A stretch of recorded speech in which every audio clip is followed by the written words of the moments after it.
You find yourself in Africa, land of unique wildlife, home to a great variety of cultures and languages, and, first and foremost, host to the world's largest hot desert, the Sahara. It's daytime, and you are thirsty for some water and shade. You've been walking for days, trying to find one of those precious-looking oases. You feel you're near, but the horizon just keeps stretching and stretching.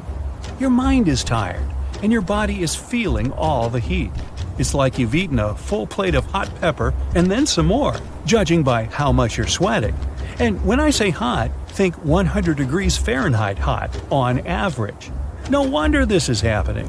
After all, you find yourself in the world's biggest hot desert.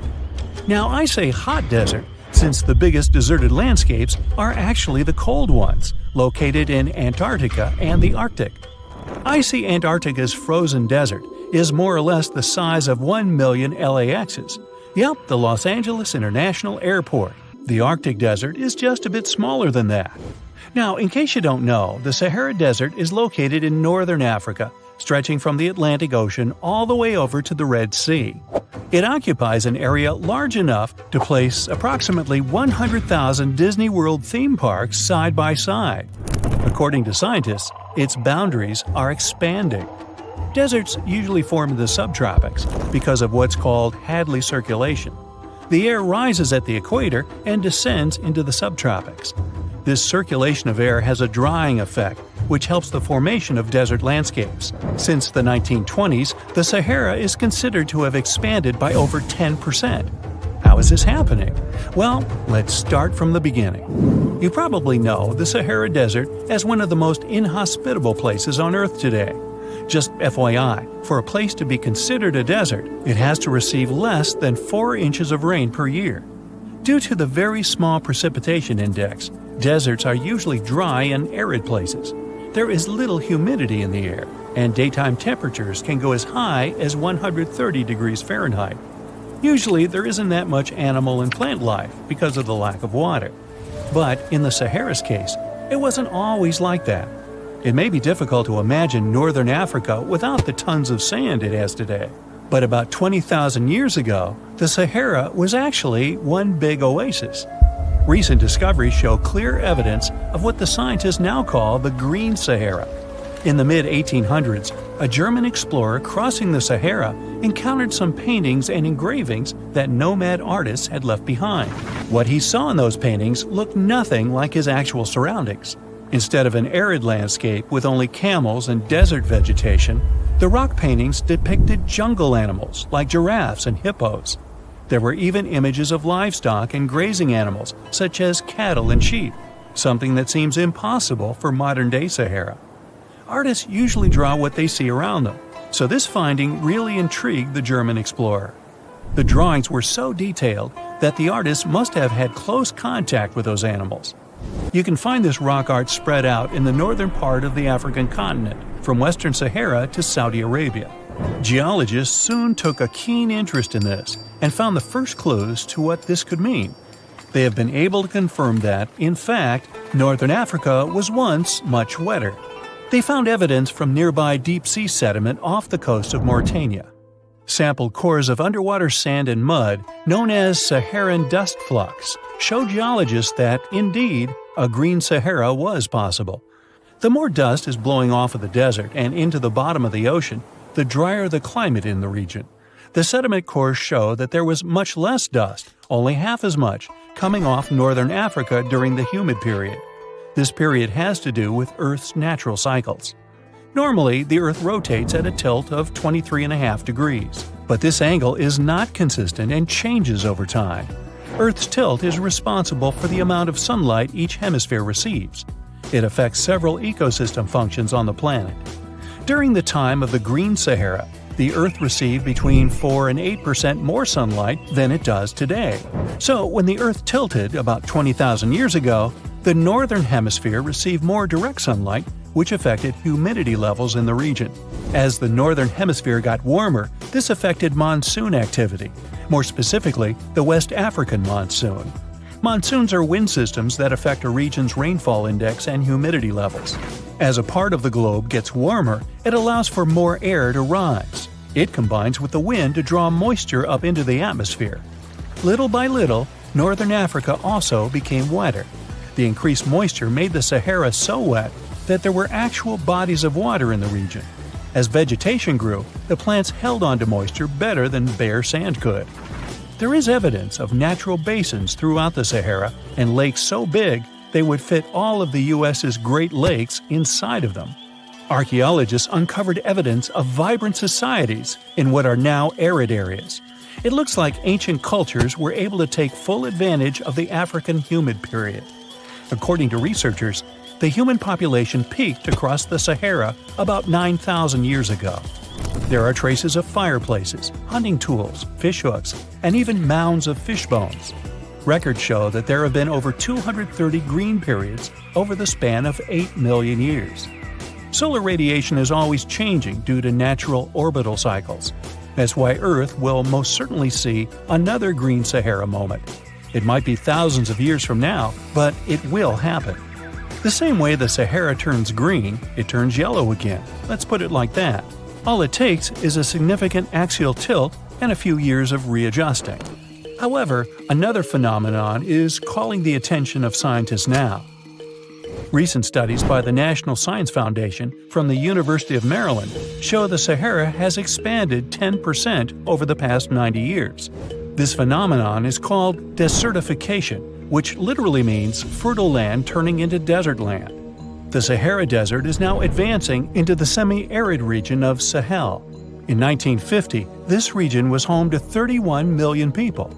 Today, its population is over 100 million people. This rapid population growth has largely contributed to the Sahara's expansion. Farmers that were once nomads began settling down. Land usage grew more intense, aiding in weakening the soil. The demand for food has caused an overcropping of the land, so even more of it is turning into the desert now.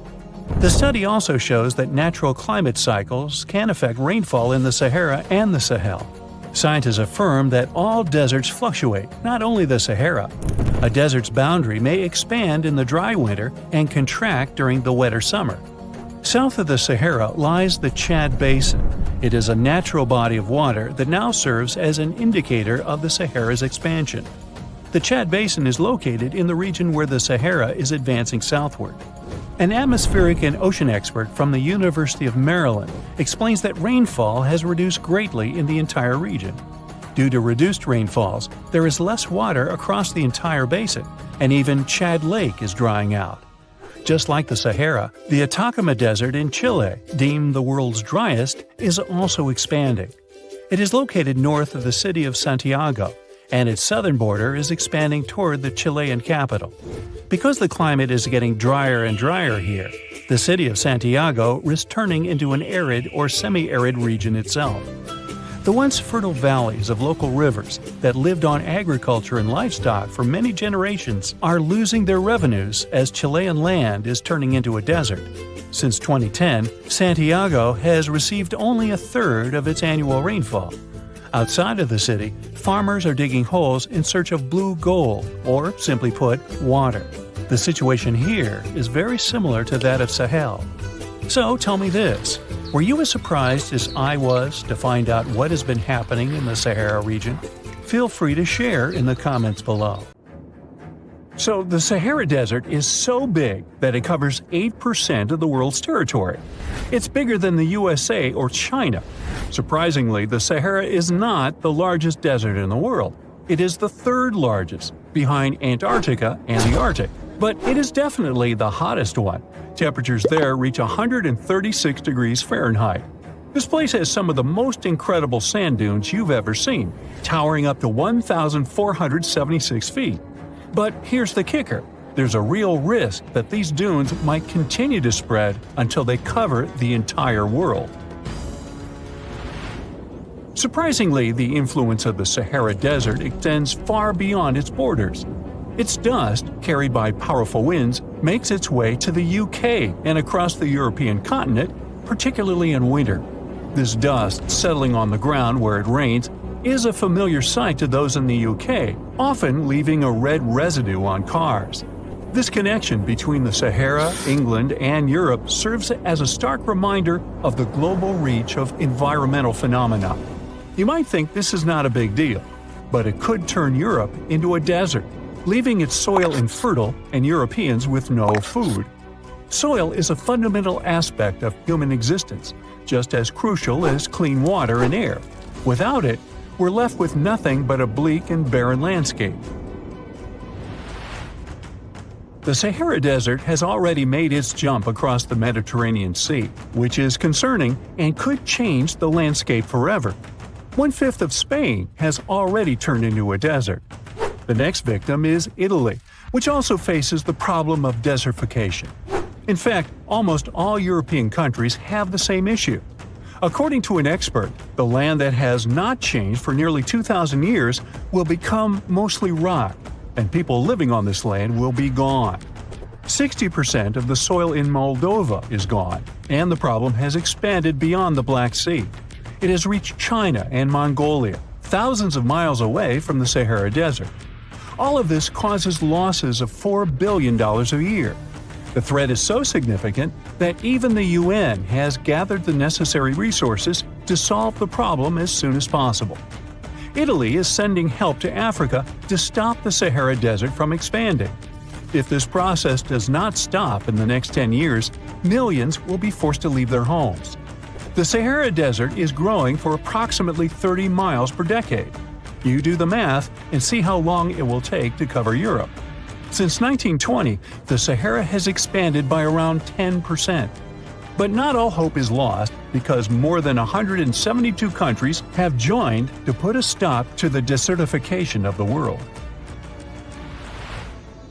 The World Food Program is a project that aims to help bring back green land that was once present in the Sahara.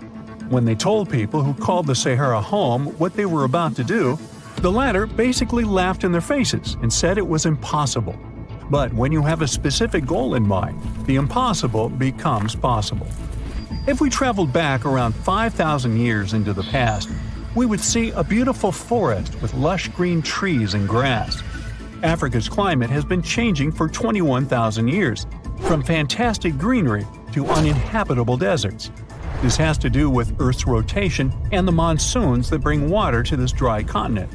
But with the help of scientists and some clever tricks, we can bring the greenery back and stop the Sahara in its tracks. The Senegal River serves as a border between the Sahara Desert, Senegal City, and Mauritania. When you look at this area from space, you'll see how the desert is expanding to Senegal because the vegetation along the riverbank is almost non-existent. Forests can serve as a barrier, stopping the sand from getting blown away and the desert from expanding. An effort to create a great green wall is being made, and how they do it is actually quite impressive. Nothing has been growing in the currently restored area for more than 40 years, making locals find other places to call home. People were thrilled when they saw that the land could be restored. They're very committed and learn to work with the soil and grow food. At the same moment, more than 30,000 hectares have been restored and transformed into lush greenery.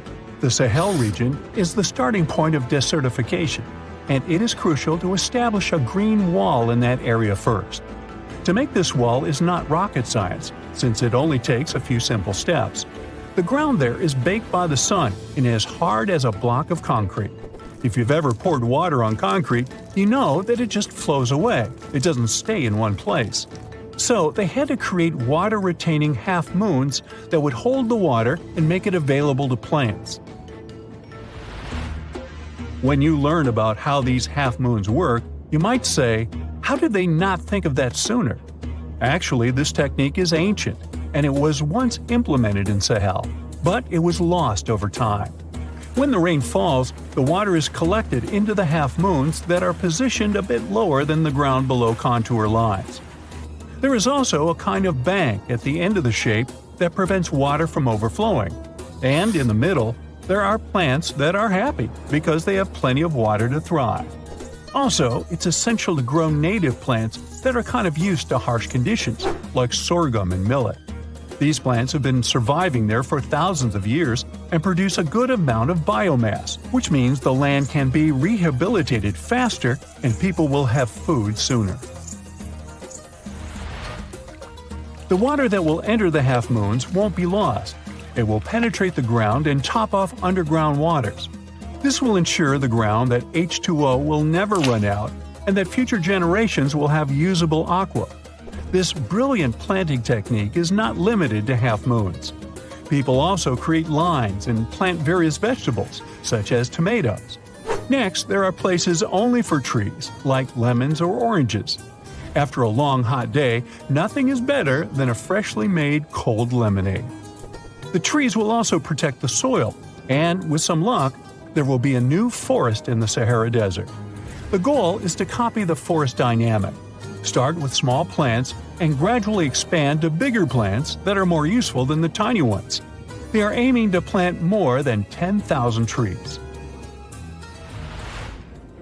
Right now, many people are leaving the Sahara after the rainy season, going to cities or leaving Africa altogether. At this time of year, villages are like ghost towns. Only animals can be found there. Most people are gone. I mean, who would blame them? Nobody wants to live in the sand where nothing grows. Luckily, with all this new, old technology being developed, many people are slowly but surely returning to their land and starting to work in agriculture. The best thing is that there are no brutal winters, so plants grow 12 months a year, and people can always have food. People are becoming more social because now everybody stays in their villages and doesn't travel much. If this project works out, Africa will be saved and the world won't turn into a giant desert. We've all heard of the Sahara. Sure you have. It's the largest hot desert on the planet. A sea of sand covering an area larger than the contiguous United States. But have you ever wondered what lies beneath the sand dunes? To answer this question, we must travel deep into the past of our blue planet. Up until some 6,000 years ago, the Sahara was grassland. Humans were around at this time, not me, spreading agriculture around the planet. In the north of Africa, the color green dominated. Plenty of rainfall meant that there were lakes, rivers, pastures, and even forests. A completely different image of the Sahara from the barren landscape of today. But then, the climate started to shift. The region became parched, and the vegetation started disappearing. The wind did the rest. It took away the fine sediment after there were no plant roots to hold the ground together.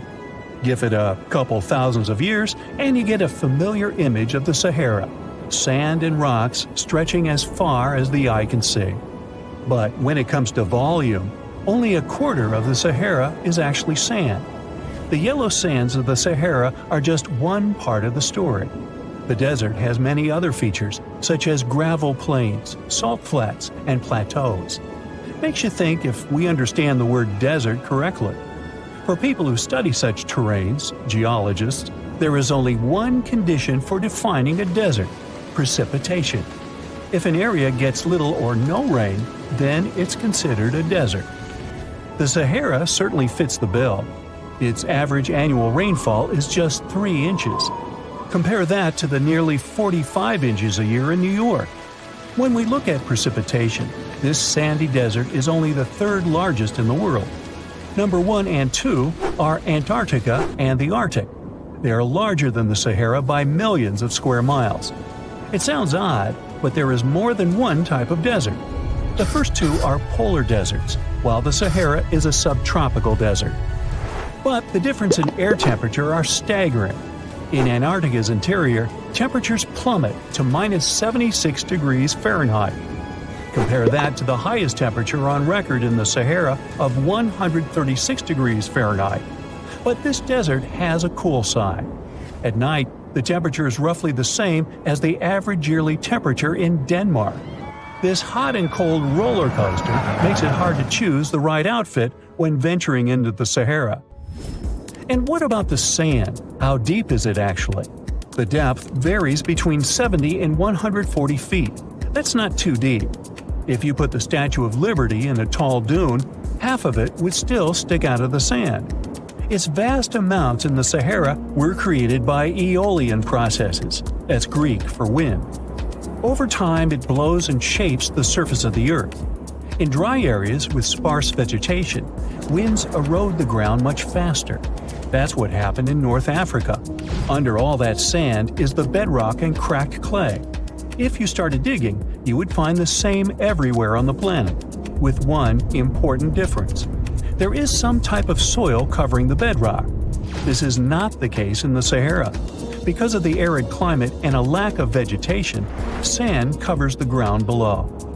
Over the course of thousands of years, a lot of interesting finds ended up in the desert sand. For example, there are petrified tree trunks. These are essentially preserved prehistoric trees.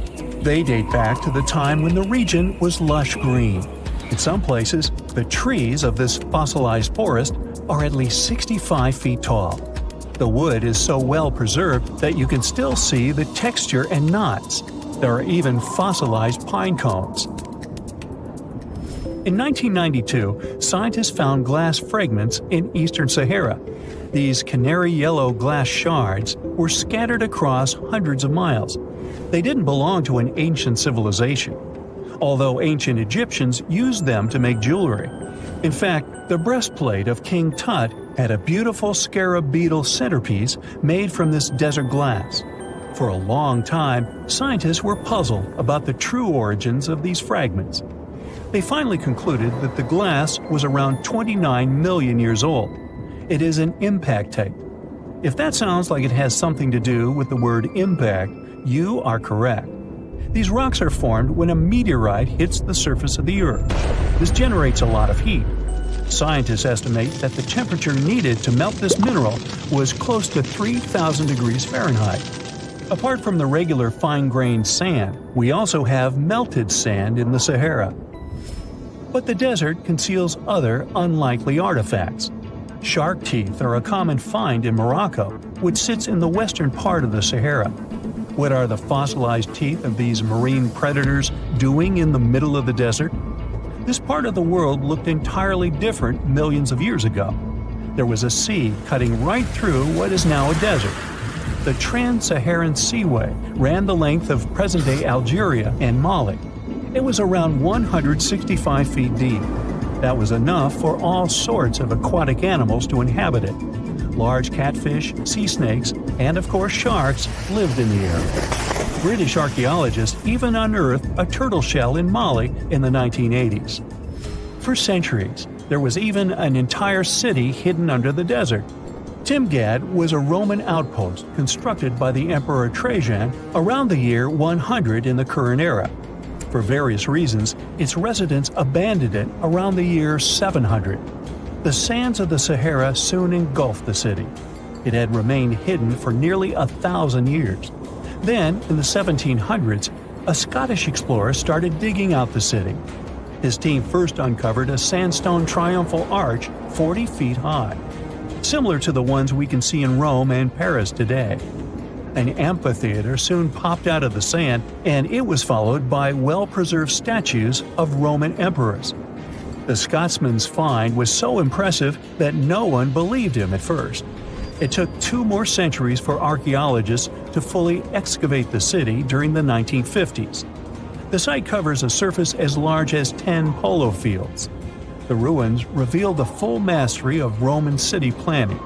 All the streets meet at a right angle in what is known as an orthogonal grid. You can find the same layout in modern cities such as New York. Historians estimate that during its heyday, 10,000 people called Timgad home. Different nationalities lived here, from Romans to people of African descent. Today, more than 2.5 million people live in and around the Sahara. They are spread across 11 countries in total, and their living space is growing. The desert is 10% larger than it was just a century ago. This process doesn't involve sand pouring out of the Sahara. The ecosystems on the edges of the desert simply change over time. The wind blows the soil away and vegetation dwindles. The perfect conditions for the formation of a desert landscape. These changes are happening in the Sahel, a region south of the Sahara Desert. That's why the African countries have recently come together for a project called the Great Green Wall. The primary goal is to stop the desertification of the Sahel and hold back the sands of the Sahara. Their plan is ambitious and involves planting a wall of trees from the west to the east of the African continent. The proposed forest is not only going to be long, but wide as well. The Sahara and the Sahel share a historic bond. Since antiquity, camel caravans have been making the journey from Africa's Mediterranean coast in the north to the savannas in the south. The golden age of this trade kicked off in the 9th century. The perilous journey took several months to complete. The route was 2.5 times longer than the length of the Grand Canyon. Explorers still find evidence of these ancient caravans hidden away under the sands of the Sahara.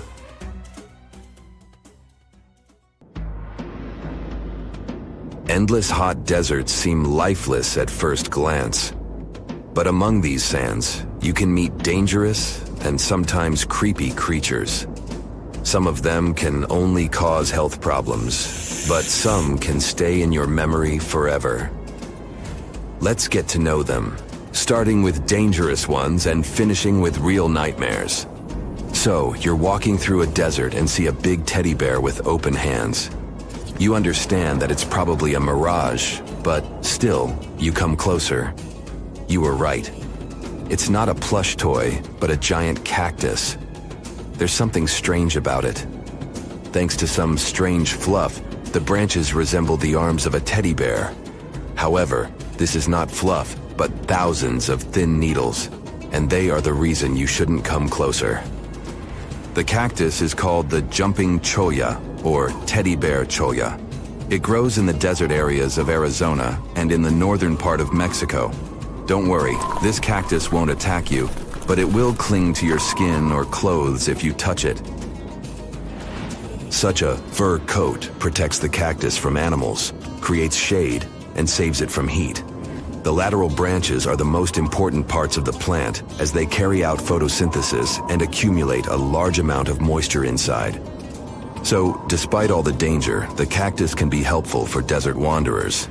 And the danger here is needles. If you look closer at them, you will see they have the shape of hooks. One touch, and hundreds of thorns are already in your finger. It's pretty difficult to get rid of them, and the needles cause unpleasant, painful sensations. But the coolest thing about this cactus is the way it reproduces.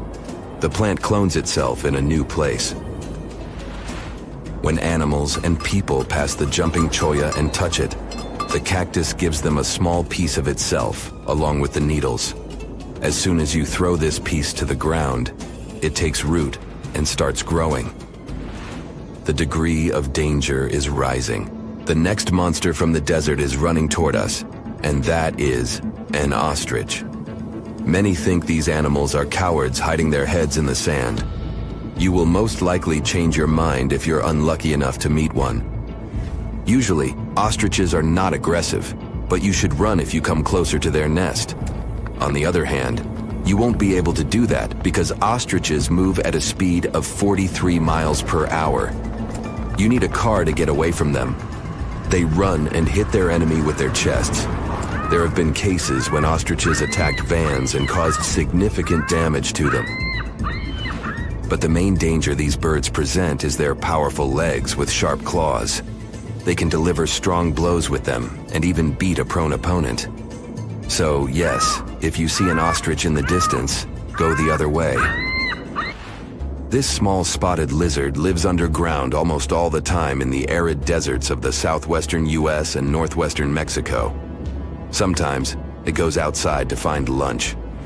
It only seems cute, but in fact, it's a dangerous Gila monster. Its thick skin protects the reptile from hawks, coyotes, and other predators. But its main protection is its venom. Snakes and spiders inject their toxins using long, needle-like fangs. The Gila monster clamps down and chews the prey to spread the venom. And when it bites a person, it can keep its jaws closed for a long time. Getting rid of the animal is a tricky feat. People who have experienced the effects of the venom say it feels as if hot magma passes through the veins. Despite this, the lizard turned out to be useful for science. Doctors used its venom to create medicines for diabetes and obesity. The time has come. Now you're about to meet one of the creepiest creatures living in the desert. Be quiet and listen to the silence. Stand still. There's no one around. Suddenly, you hear some hissing coming from below. You lower your head and see it. A big yellow spider the size of a human palm with strong jaws and long legs hides in the shadow of your body. In horror, you run away from this monster, but it goes after you. It isn't easy to do it in this situation, but try to calm down. The creature isn't interested in you. It wants only your shadow to hide from the scorching sun. Anyway, it's better not to touch it. The powerful jaws of the camel spider can cause unpleasant sensations, to put it mildly. And, by the way, this creature isn't really a spider. Yeah, it belongs to the class of arachnids, but it's a separate species, Sulpicid. It likes to bite.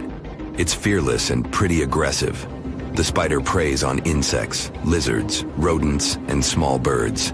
It can also move at a speed of 10 miles per hour. For their small size, this is very fast. You need to be a professional athlete to run away from it. Most often, you can find camel spiders in the deserts of the Middle East, but they also live in Mexico and the southwestern US. These runners are nocturnal and try to avoid the sun during the day, so they are always hunting your shadow. By the way, they got their name because they often hide in the shadows of camels. You won't hide from them during the day, but they will also want to come after you at night, especially if you make a fire. Sulpugids always run to the light in the hope of eating something. Some species of these spiders make a hissing sound to scare their enemies away. Now, let's calm down for a second and leave the hot desert. We're going into the humid tropics of Tanzania. Under tree bark, fallen leaves, and in dark caves, you can meet one of the most terrifying creatures on Earth, a tailless whip scorpion. Imagine a big scorpion without a tail, with a flat body that looks like it has been pressed by something. It's similar to spiders, but has no venom glands and can't spin a web. This monster is silent and fast, but the scariest thing is its 2 front claws, twice as long as the creature itself. Any prey it catches will never escape. Life in a dark cave has spoiled its eyesight, so the whip scorpion tries to avoid sunlight. During molting, it climbs up to the ceiling and slowly comes out of its old skin. Imagine directing your flashlight there and seeing small cocoons out of which pale spiders with excessively long legs crawl. If you really meet it, be calm and slowly go away as far as possible. Be careful. The flat scorpion can crawl under your clothes in a second and bite you in the stomach. And that's not the worst part. Okay, this is a joke. This pretty guy is one of the shyest and most harmless creatures among spiders and scorpions. It's afraid of you and will never attack. Many consider it beautiful and keep whip scorpions in glass terrariums. If you want such a pet, carefully watch it so that it doesn't run away from its house. If it happens, it will be pretty challenging to catch it again. In a matter of moments, it can get under your bed or go through gaps in the floor. Then it'll go to your neighbor's apartment through a ventilation system and scare people there. Okay, how about one more scorpion? It's not as creepy as the other creatures in this video, but it's the most venomous scorpion in the USA. This is the Arizona bark scorpion. The problem is that you can see it in the desert, in your home, or in the yard. These dangerous venomous beasts crawl into rooms and often sting people. One time is enough to cause pain, similar to a bee sting, but someone with an allergy may experience paralysis, breathing problems, and other health issues.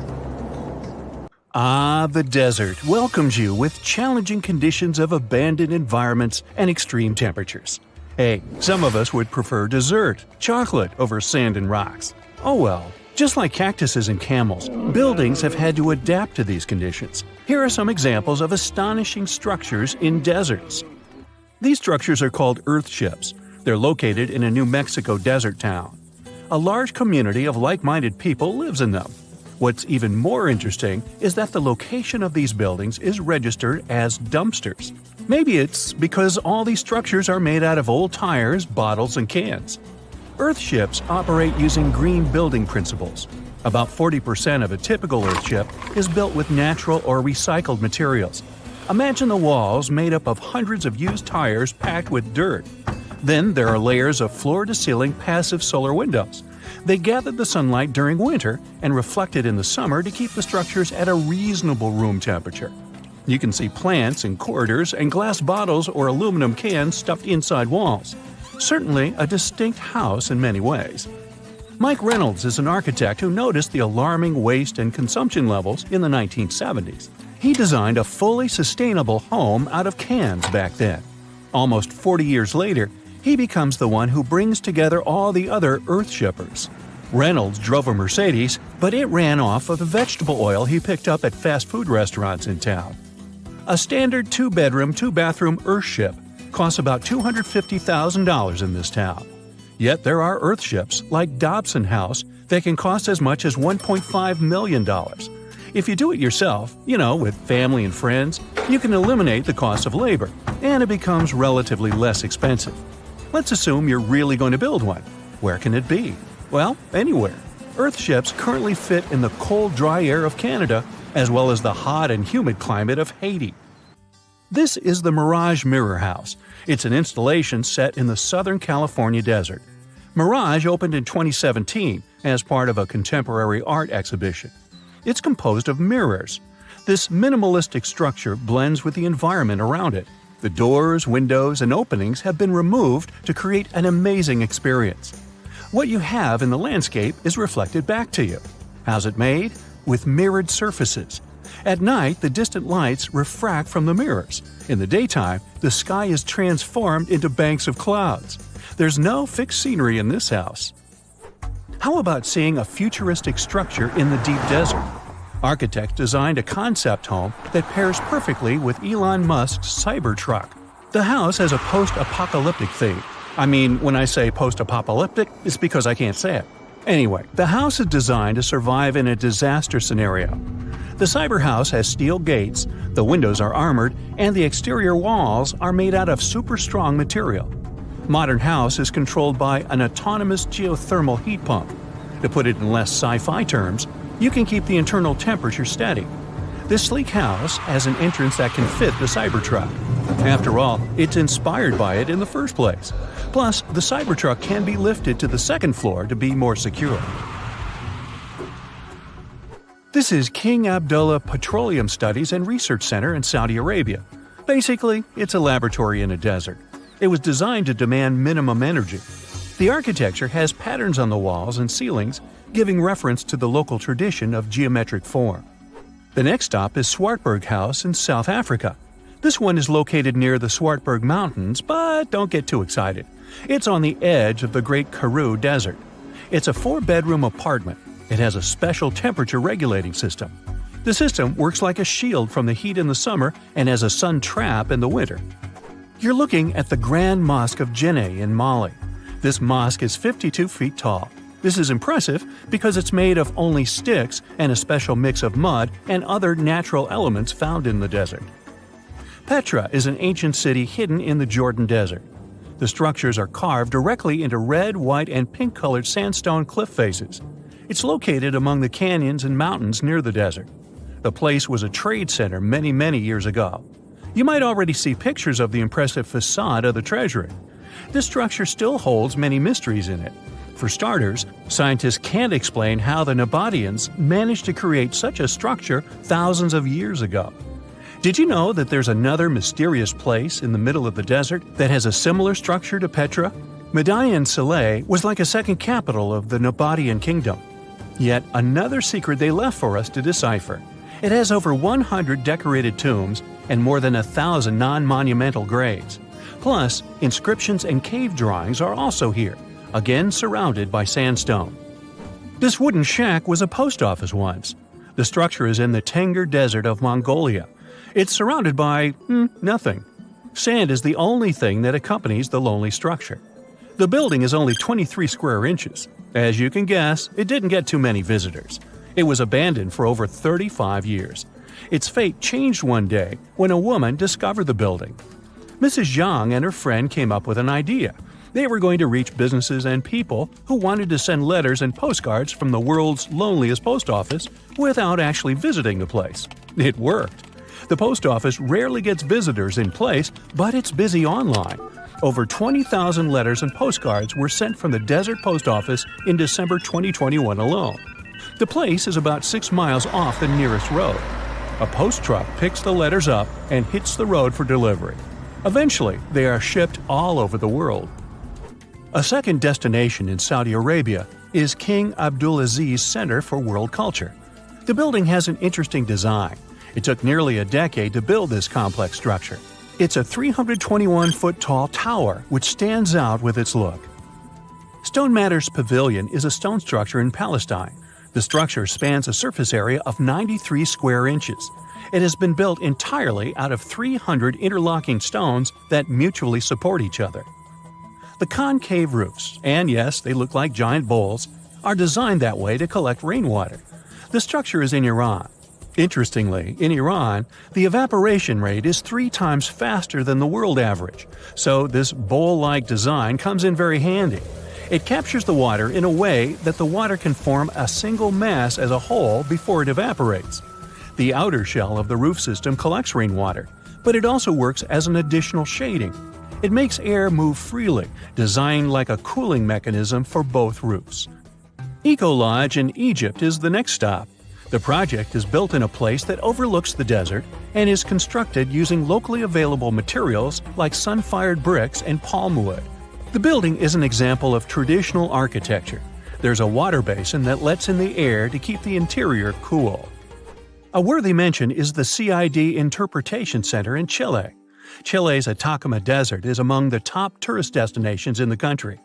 To help the tourists, architects designed a visitors center as part of the infrastructure for the wind farm. Here, the cold winter months don't freeze people because the large windows make the most of solar heating. What's even more interesting is that the building is designed to go completely dark at night. Imagine you somehow bumped into the building by accident. Black Desert House is a building respecting the stars. At night, this house goes completely dark. It dissolves into the night, so the stars can appear more prominent.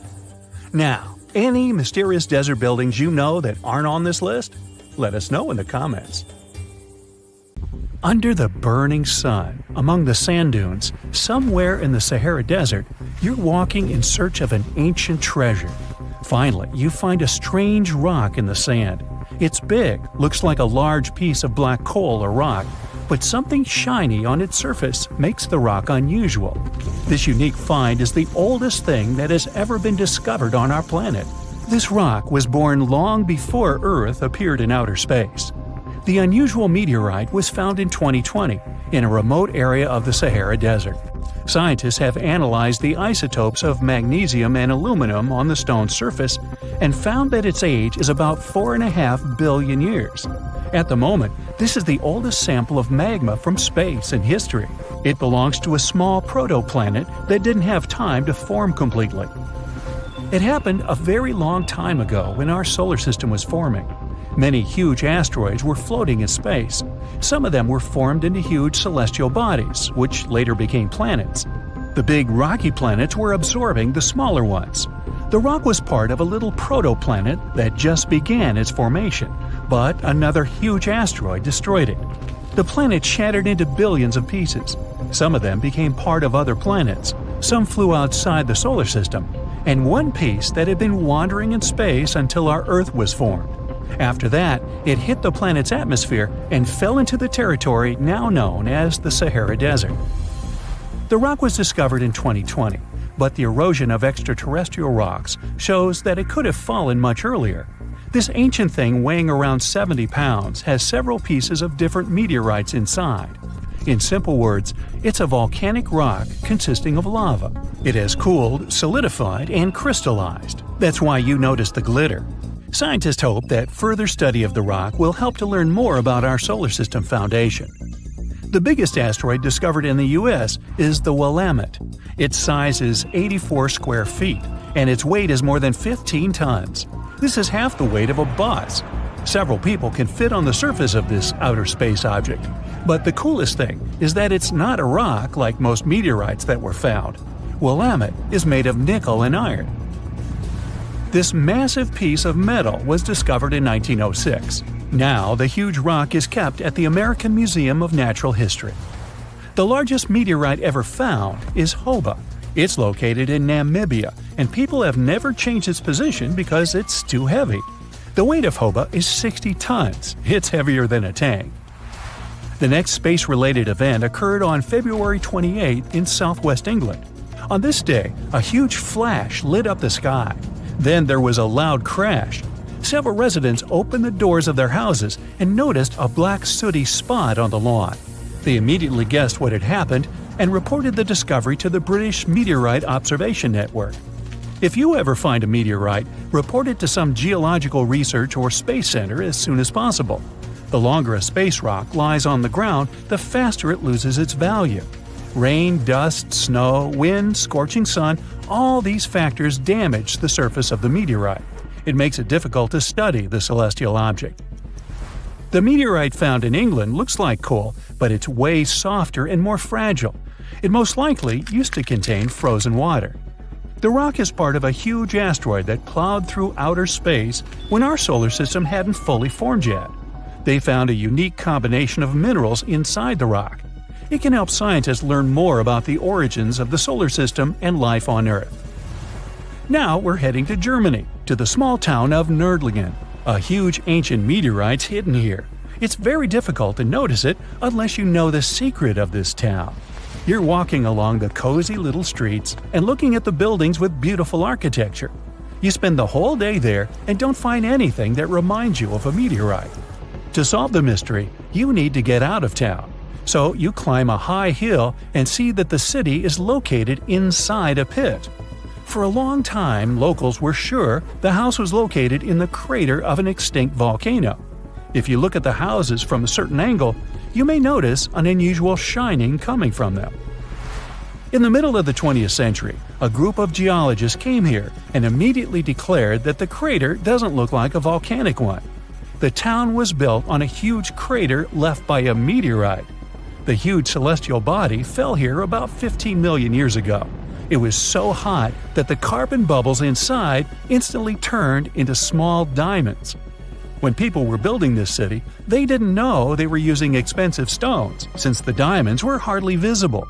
The locals never attached importance to the fact that the city walls shine unusually in the sun. Now they believe this place was built from diamonds that had fallen from the sky. Our next stop is in the UK again. This time the rocks are of an earthly origin. The famous Stonehenge. People place circles of rocks here in a certain order. Everyone knows about this archaeological monument, but no one knows the reason for its creation for certain. Another construction built out of mysterious rocks was discovered just 2 miles away. It's called Superhenge. It's bigger, heavier, and takes up more space. Each plate here is 15 feet, which is about the height of 2 floors. Once, the stone stood vertically and formed a huge semicircle. But someone pushed the stones over about 4,500 years ago. It was a college prank. No, not really. That's why they couldn't be detected for a long time. Scientists still can't solve the mystery of Superhenge, but they believe the standing vertical stones were part of some huge monument. Some other amazing rocks are located in the south of Costa Rica. There are big ones, the size of a human, and there are smaller ones, the size of bowling balls. And they all have a perfectly round shape. These giant rocky spheres were created by people. It must have taken years of polishing using stone tools to get the perfect round shape. These balls are incredibly heavy, but can easily roll like a basketball. All the rocks are of a different age. Some of them were created about 2,500 years ago.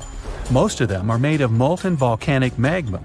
Until now, scientists don't know for what purpose these stones were used. They were found in different parts of Costa Rica, near big cities.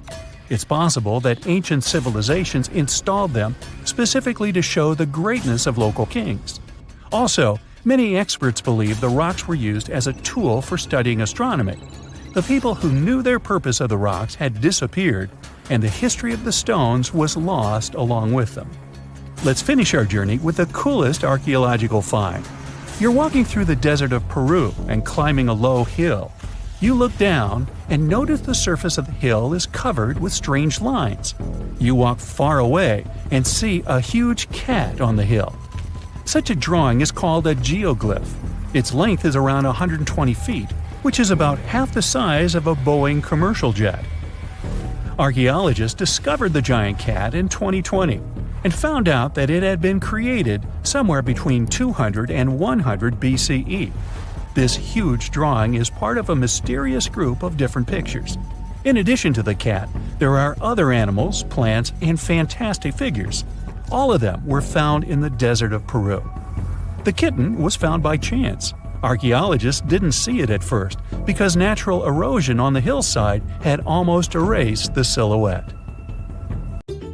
You plan to spend your summer vacation in Africa. The final destination is the Sahara Desert. It's located in northern Africa, stretching from the Atlantic Ocean to the Red Sea. You're excited to ride camels and learn about the region's rich cultures.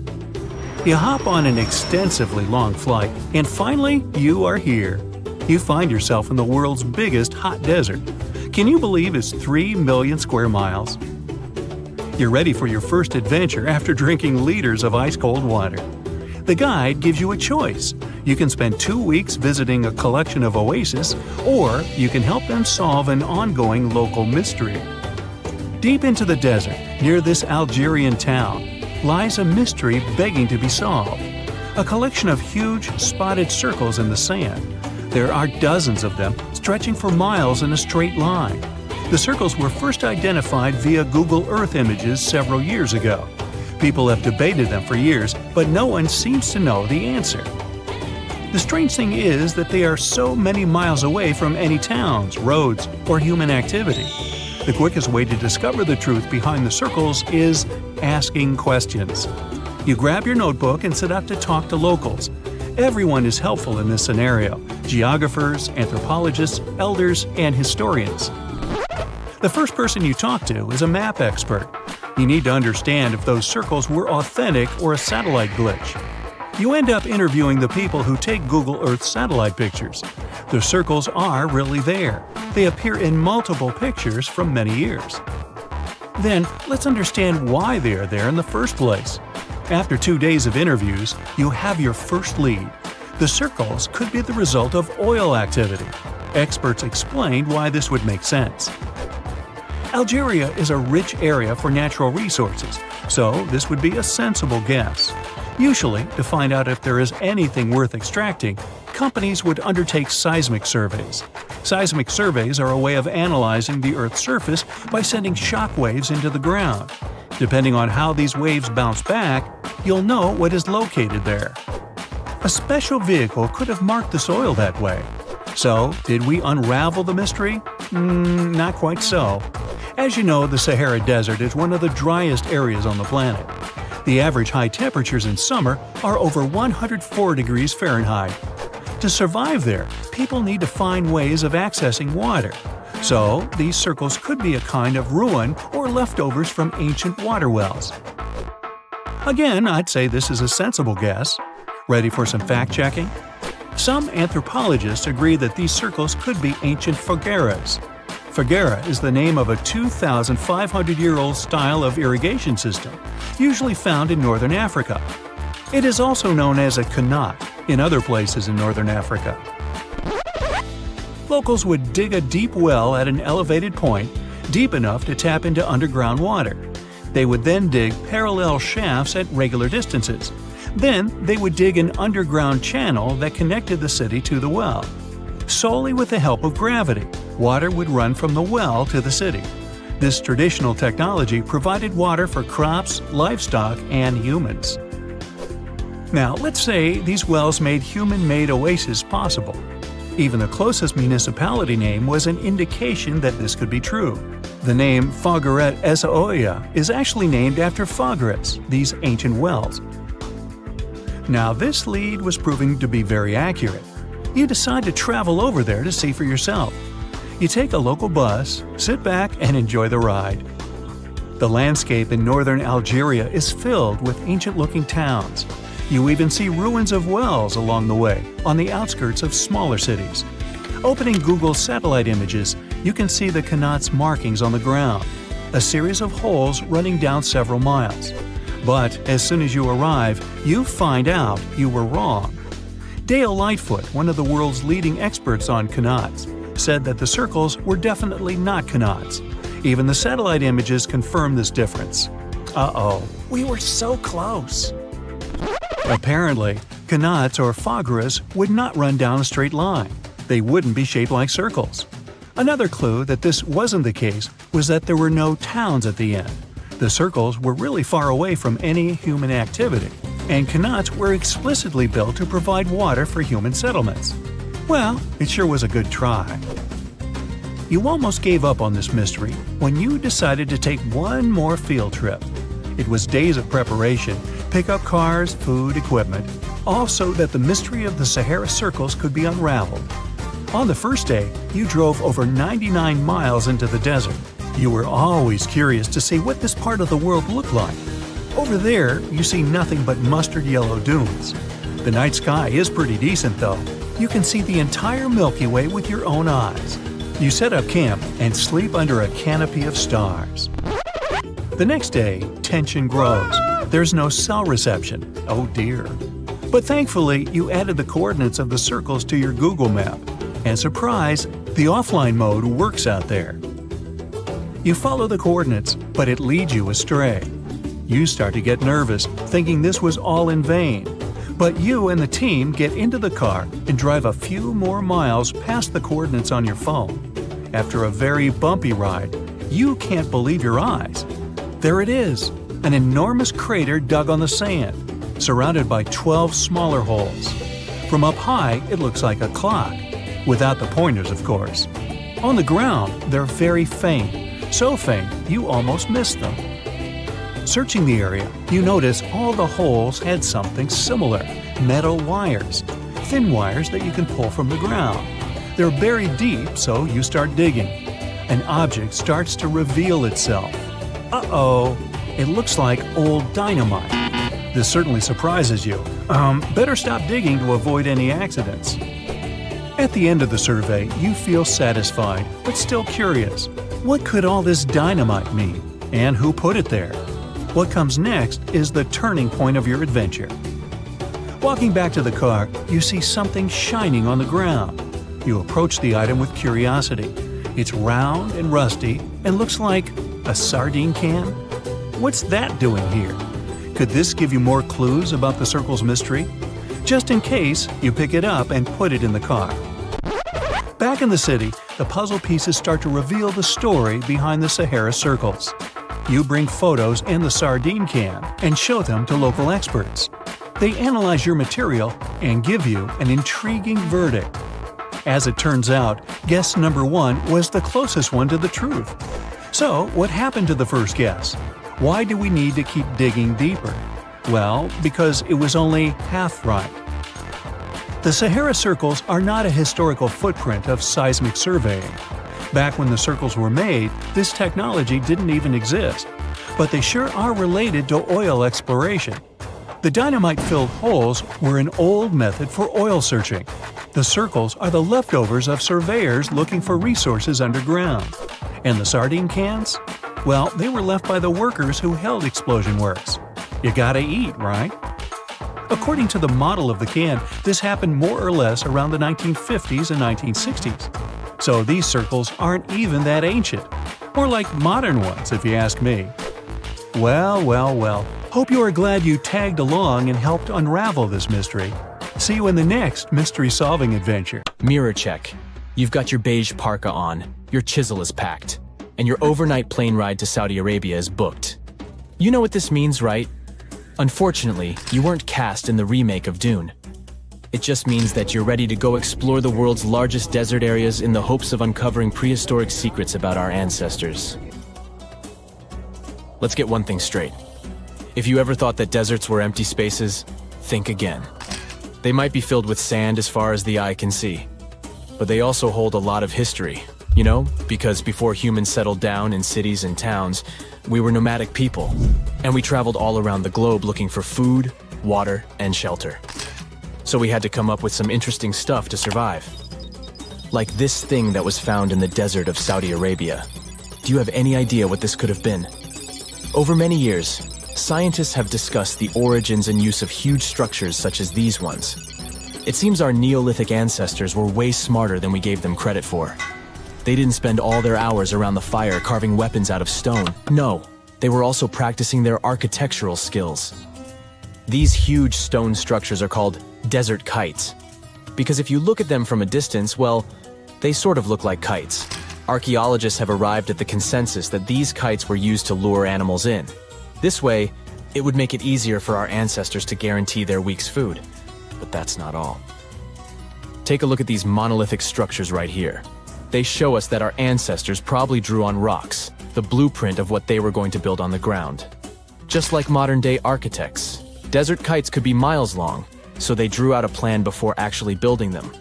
The most surprising feature of all is that these kites were built even before things such as Stonehenge. We're talking around 7,000 to 9,000 years ago. Over the last decade, scientists have been able to identify over 6,000 desert kites spread across the Middle East and West and Central Asia. If you don't think this huge, try building something this large without the help of any drones. It looks like a pretty difficult feat to me. And apparently, Saudi Arabia's desert is filled with more amazing things. Scientists have found mysterious stone structures that are older than the pyramids of Giza in Egypt. So of course, you can't wait to go check that out. Can we all agree that carrying around heavy rocks to build a pyramid without the help of modern technology sounds absurd? I mean, how on earth did they do it? Now imagine turning back the clock about 2,000 years into the past and finding humans that built similar gigantic structures in isolated areas. Take a look at these so-called mustadils. They are rectangular structures built from piled-up stones, found over 77,000 square miles. Some archaeologists believe that these monuments were used for ritualistic purposes, maybe processions of some kind, where people would walk from one end of the plateau to the other. I'd be down for that. Now let's move on to another deserted area. We're entering the world-famous Sahara Desert landscape. Isn't it beautiful? Here, you're about to unravel an ancient mystery, something that took years for researchers to solve. Fun fact, the Sahara Desert is the world's largest hot desert. It spans over 3 million square miles, which would be like putting 1,000 times the country of Hawaii next to each other. We say it's the largest hot desert because the world's largest desert area is Antarctica. But we all know temperatures over there are freezing, not the typical image of when we think of a desert. Deep into the desert, near the Algerian town of Fougeret et Zoua, something strange was found. For decades, these tiny dots appeared on images of Google Earth, but nobody could explain what they were. Some scientists were sure that these circles are the result of oil activity in the region. Others guessed that these were ancient fogeras or ancient water wells. There are dozens of them, stretching for miles and miles in a straight line. The strange thing is that they are always far away from any town, road, or human activity in general. So what was or is their purpose? If you had to take a guess, what would you say? Remember we talked about how our ancestors had to be creative in order to survive in the desert? Let's try to walk in their shoes for a minute. Imagine you're a nomadic hunter-gatherer living in a desert area.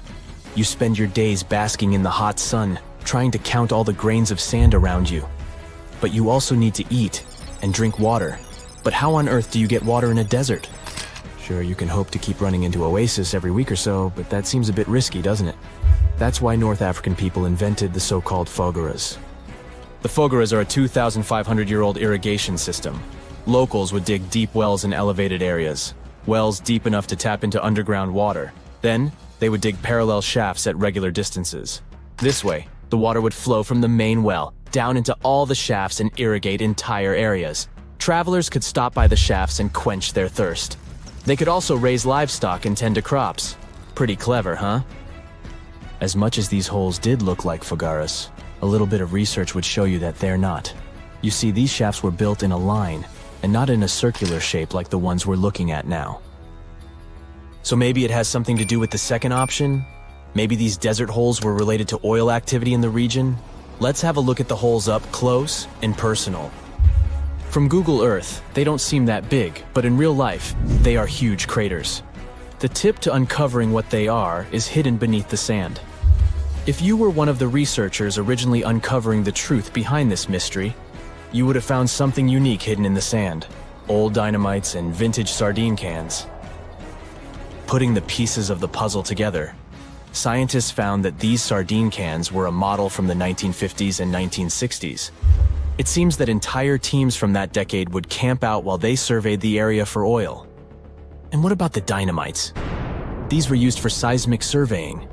This is an old technique, used to identify if there is oil and gas beneath the Earth's surface. Still in North Africa, you find out about another desert mystery worth exploring. Near the city of Tiaret, southwest of Algeria's capital, one runs into 13 peculiar monuments.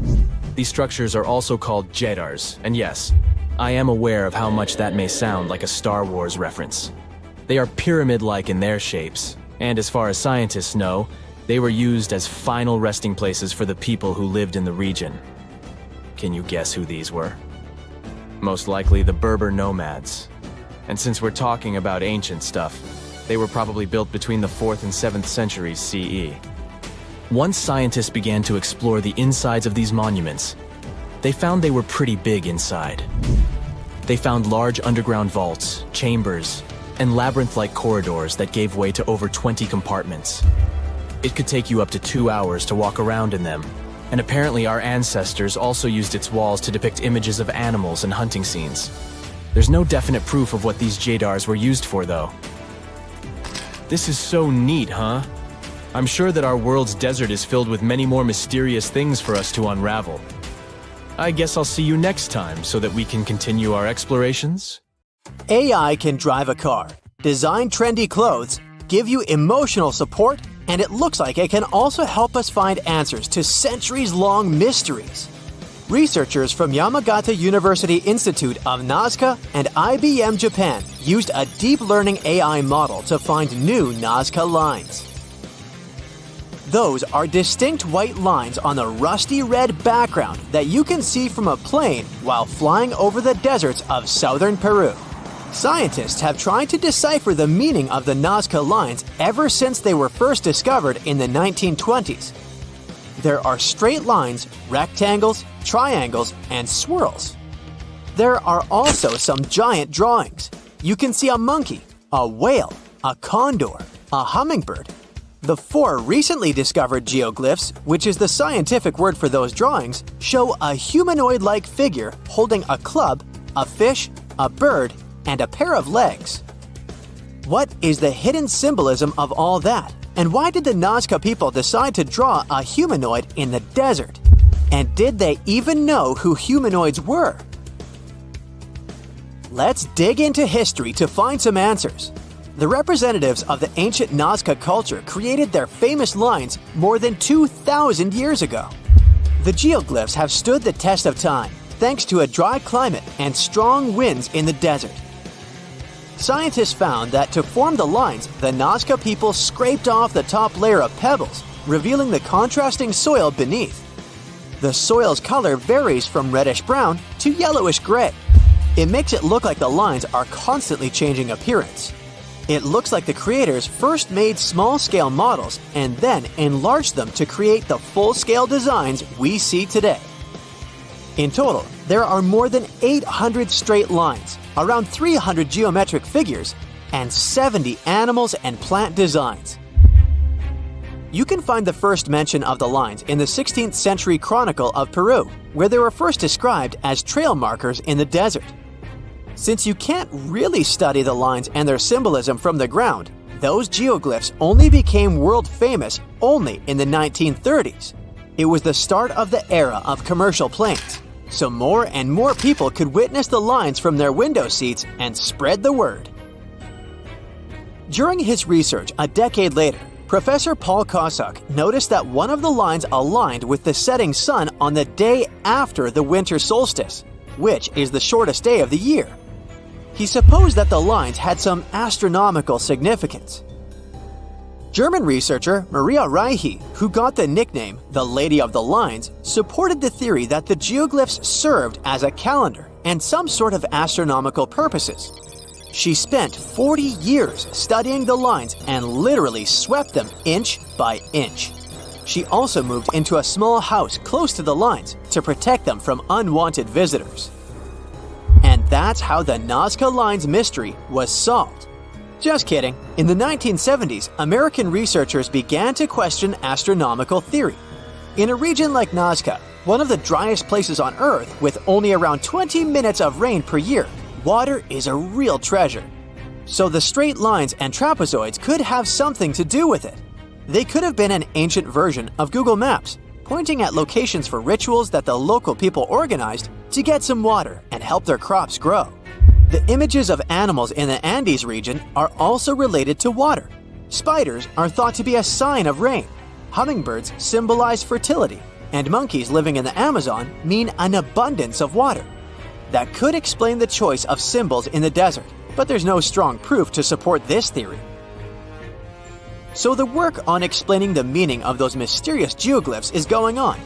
In the 21st century, the Nazca Lines have become the research ground for archaeologists from Yamagata University. Masato Sakai, a professor of archaeology, together with others on the team, are using high-resolution aerial photography and drones to discover and catalog the lines. They found images of humans, camelids, birds, orca whales, cats, and snakes, most likely created between 100 before current era and 300 current era. Some of the images are around 10 to 20 feet long, and that's why they were pretty tricky to notice. The largest geoglyphs are 1,200 feet across, which is about the height of the Empire State Building. The researchers believe the Nazca Lines were a form of communication in the desert for their creators.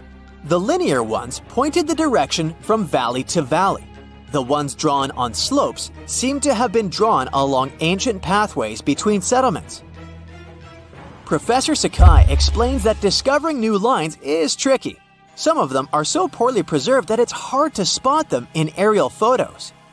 There are also irrigation systems and roads all across the Nazca region, and it complicates the task. And that's where AI comes in handy. The team showed it pictures of previously explored Nazca Lines so it could learn what to look for.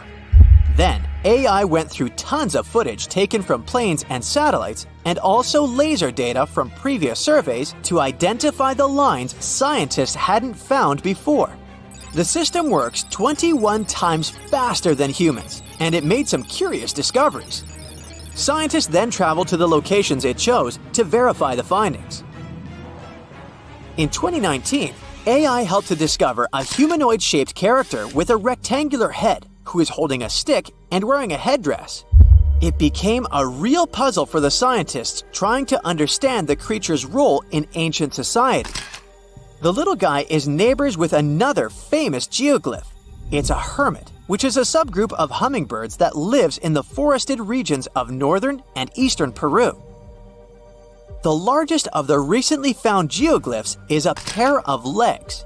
It's more than 250 feet across, about 4/5 as tall as Big Ben. Could be an homage to some ancient supermodel. The fish and the bird are around 4 times smaller. Why they are where they are is still a mystery. Listing new geoglyphs isn't the only way AI is helping scientists. It's doing a lot of good for astronomy. It analyzes vast amounts of astronomical data and uses its algorithms to identify patterns, classify celestial objects, and even predict new events. For example, AI models have been developed to detect and categorize galaxies, search for exoplanets, and identify rare cosmic phenomena. It also helped analyze data obtained by the Kepler mission to discover new Earth-sized planets circling other stars. AI is also transforming the field of chemistry. Machine learning algorithms can predict chemical reactions, discover new compounds, and optimize chemical processes. All of this helps scientists save a lot of time and resources in the labs. If you've ever written a thesis, you know that analyzing vast chunks of information can take forever. Now imagine you need to analyze the archives of the British Library's national newspaper. It's piles and piles of history. So, researchers are teaming up with the curators to develop special software that can analyze the vast amounts of data extracted from these collections. Computational linguists and historians will be able to delve deep into the past and get some insights into changes in society and culture. They'll focus on key periods and track how advancements in technology shaped various aspects of society. AI even helps in the conservation of seals. It's really expensive and challenging to monitor certain species of those cutie pies living in the sea ice zone. Using high-resolution satellites, researchers can now identify the seals in photos, which already helps. But manually counting seals across huge areas of ice is like putting together a jigsaw puzzle of a blue sky consisting of 1 million pieces. It takes a lot of patience, and different analysts come up with different results. Machine learning algorithms can be trained to recognize and distinguish seals in satellite imagery and count them automatically. Researchers can then use this accurate data to monitor seal populations over time and study their behavior and habitat more effectively. Let me take you to a place that seems to be out of this world. Life inside this cave has been isolated from the outside world for about 5.5 million years, and it does show. See for yourself. Due to such a long isolation, the conditions inside the Mobile Cave are like nowhere else on our planet. A unique ecosystem is flourishing there, even though there is a severe lack of sunlight inside the cave, and the air is toxic. The cave, located a few miles west of the Black Sea in Romania, was first discovered in 1986. Nowadays, you can only visit it if you have special permission. Plus, the central caverns are guarded naturally by narrow limestone tunnels and vertical shafts. So, if you're no stranger to claustrophobia, you'd probably better not enter this place. In the depth of the cave, the air has twice less oxygen than the air outside. Instead, it contains a lot of carbon dioxide and hydrogen sulfide, so not the freshest air you can breathe. It's also pitch black inside the cavern. But despite, or should I say thanks to, this cocktail of extremely harsh conditions, the site is a true goldmine for biologists. Shockingly, life seems to be booming here. In a 1996 study, scientists identified 48 species, and 33 of them were unique to the cave. Most of the creatures inhabiting the cave are tiny, with long limbs and antennae that help them navigate in the dark. They have no vision and lack pigment, and it makes sense. Why would you need to be able to see if you live in total darkness? And why would you need to be pretty and colorful with no one to see you? Now, I'm going to take you to another cave. It's no less amazing, but looks very different. This is the Giant Crystal Cave, aka the Cave of the Crystals, in Mexico. These ginormous crystals were found in 2000 by a mining company after the water was pumped out of the cave. 2 miners then saw the crystals after entering the drying cave on foot. These awe-inspiring crystals are actually massive gypsum pillars hidden 984 feet underground.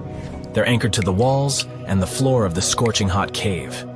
Scientists estimate that the crystals could have been already growing for 500,000 years.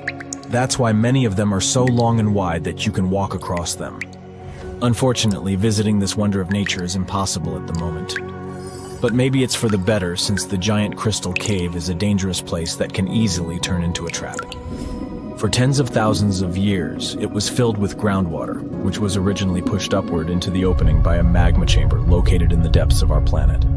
The magma under the cave kept the water hot, but eventually the temperature of the water dipped below 136 degrees Fahrenheit. As a result, the water started to fill with calcium and sulfate, whose particles began to recombine into gypsum. And then, white-tinted crystals took over the cave. And since they stayed underwater, they were able to keep growing. You don't have to fly to space to take a closer look at a black hole. Scientists have found something very similar to black holes in the southern Atlantic Ocean. A black hole has such an enormous gravitational pull that once something gets pulled inside, it doesn't have any chance to escape. Even light can't get out of a black hole. But ocean black holes seem to be almost as powerful as their space relatives. But instead of catching the light, they do the same with water. Ocean eddies are massive whirlpools that spin against the main current. They usually swirl billions of tons of water, and most of them are larger than a city. These whirlpools are so powerful that nothing trapped by them can escape. But the scariest thing is that you might not even notice heading into one of them. These things are so huge that you won't spot their boundaries until it's too late. When scientists started exploring ocean vortices with the help of satellites, they discovered the borders of several eddies. After that, they managed to prove that, mathematically, these whirlpools are the same as mysterious black holes in space. Massive eddies are surrounded by super-tight barriers where fluid moves in closed loops. Even water can't get out from the inside of these loops. That's why tight ocean vortices play the role of enormous containers. Water inside them can be totally different from the ocean surrounding an eddy. And I'm not only talking about its temperature. The salt content inside and outside a whirlpool often differs as well. On the thin Curonian spit splitting the Baltic Sea from the Curonian Lagoon, there is one of the most bizarre places on Earth. Locals call this area the Dancing Forest because pine trees in this forest have shockingly unusual shapes. They twist in spirals and circles along the ground. There are some theories why it could be happening, of course. Some people claim that huge amounts of positive and negative energies once clashed in that spot. More down-to-earth individuals believe that the reason is geological. Sandy soil in the area is too unstable to hold trees growing upright. The most popular is the idea that strong winds blowing from the water influence the shape of the trees. In any case, experts haven't come to the final conclusion yet. Look at these underwater crop circles. For the first time, they were spotted in 1995, close to southern Japan's coast. Local divers called these 7-feet-wide structures mystery circles. The enigma had been plaguing many minds for almost 16 years until the culprit was finally caught. Imagine the researchers' surprise when it turned out to be a male pufferfish. The fish needs a bit more than a week to build one circle, and the aesthetics are obviously crucial. A male is swimming inside the circle, digging valleys in the sand with its fins. But that's not all. The fish also use shells and corals to decorate particular parts of their circles. This whole build-a-circle thing has a practical purpose as well. The way a male fish swims pushes the sand toward the center of the circle and creates a mound which later serves as a nest. The next mystery on our list is in the Caribbean. Just off the coast of Belize, there's a giant sinkhole. That's the Great Blue Hole. It's about 1,000 feet across and more than 400 feet deep. Once, a long, long time ago, this hole was a cave. But then rising waters filled it, making it collapse in on itself. The deeper you'll descend into the Great Hole's crystalline waters, the darker it will become. You'll see tons of stalactite-filled caves there, but entering them is extremely dangerous, unless you want to get hopelessly lost. Once you reach a depth of 50 feet, you'll notice that the water is shimmering. That's the invisible line dividing the sinkhole's salty top from the freshwater abyss. You might want to turn back right now. Who knows what you might come across in the murky depths. There was an old Amazonian legend that told about the river that was so hot that it boiled. And it was believed to be just a legend until Peruvian geoscientist Andres Russo questioned if the river could be real. All experts denied such a possibility. After all, hot rivers do exist, but only in the areas where there are volcanoes. As for the part of the country mentioned in the legend, there are no volcanoes in that region. But Andres Russo was too dedicated to give up. And in 2011, he finally located the river from the legends. The water in it was indeed steaming hot. Its temperature was 186 degrees Fahrenheit, not boiling, but pretty close to this point. But what shocked the researcher the most was the size of the river. One could think that the almost boiling water was the result of the activity of an underwater hot spring. But thermal pools are always small, while the river is 20 feet deep and flows for almost 4 miles. This is the only river of its kind on our planet. You're flying over the Sahara Desert in a small, light aircraft when you spot something truly weird. It seems to belong to a very different part of the world, the ocean. But what ocean can be huge enough for this monstrous sea star to dwell there? You descend and realize that it's not a sea star. It's a towering dune with a pretty unique shape, and it's not alone.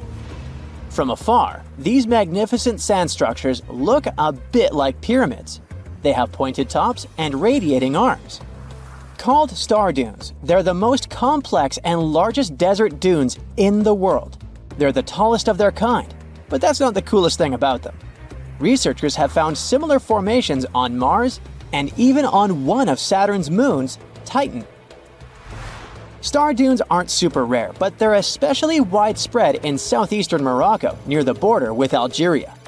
That's where you're flying at the moment, and the breathtaking dune you're marveling at is Lella Lalia, probably the most famous of them all, a giant 330 feet tall. Scientists believe that it formed in less than 1,000 years. How about doing some research to find out more about these unusual formations? There, I see a great spot for landing. Star dunes got their name because of their multi-armed shapes. They form in areas where winds change direction throughout the year. But even though you can find them in different places on our planet, there is just one confirmed star dune in the rock record, the collective record of Earth's development reflected in preserved rocks. The star dune in question is in Scotland, and it's ancient, from about 250 million years ago. That's all we know about super old star dunes. Probably because we don't know what to look for to identify one.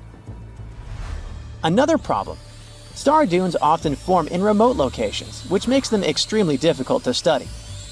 Imagine reaching the nearest settlement, then somehow traveling who knows how many miles to the dune itself, and then slogging up several hundred feet of shifting sand. I'll pass. But you can go since you've already landed, and the dune is right here in front of you. Currently, you're in a dune field called Erg Shabi. Lucky for you, this area has long become a popular tourist stop. Look, in the distance, there are hotels and even a good road. Scientists who examined Lella Lalia before you used ground-penetrating radar to find out more about the sand formation. This equipment can detect the tiniest differences in sand grain sizes and water content under the surface of the dune. That's how you can create a picture of its interior layers. Look out! Phew, it was a close call. See this trench? The researchers dug such trenches to take samples of long-buried sands and then examined them. It's a pretty cool process. The thing is, while buried deep inside, the quartz in the sand accumulates radiation coming from natural sources within our planet. We can compare the grains of quartz to minuscule rechargeable batteries. They can store the energy they get from radiation. When researchers bring them to the laboratory, they can make the grains release that energy, which comes out in the form of light. Scientists can measure the brightness and say when the sand enjoyed sunlight for the last time. Now, when those experts who dug the trenches looked inside Lella Lalia, they were shocked. The enormous formation turned out to be very young, for a dune, of course.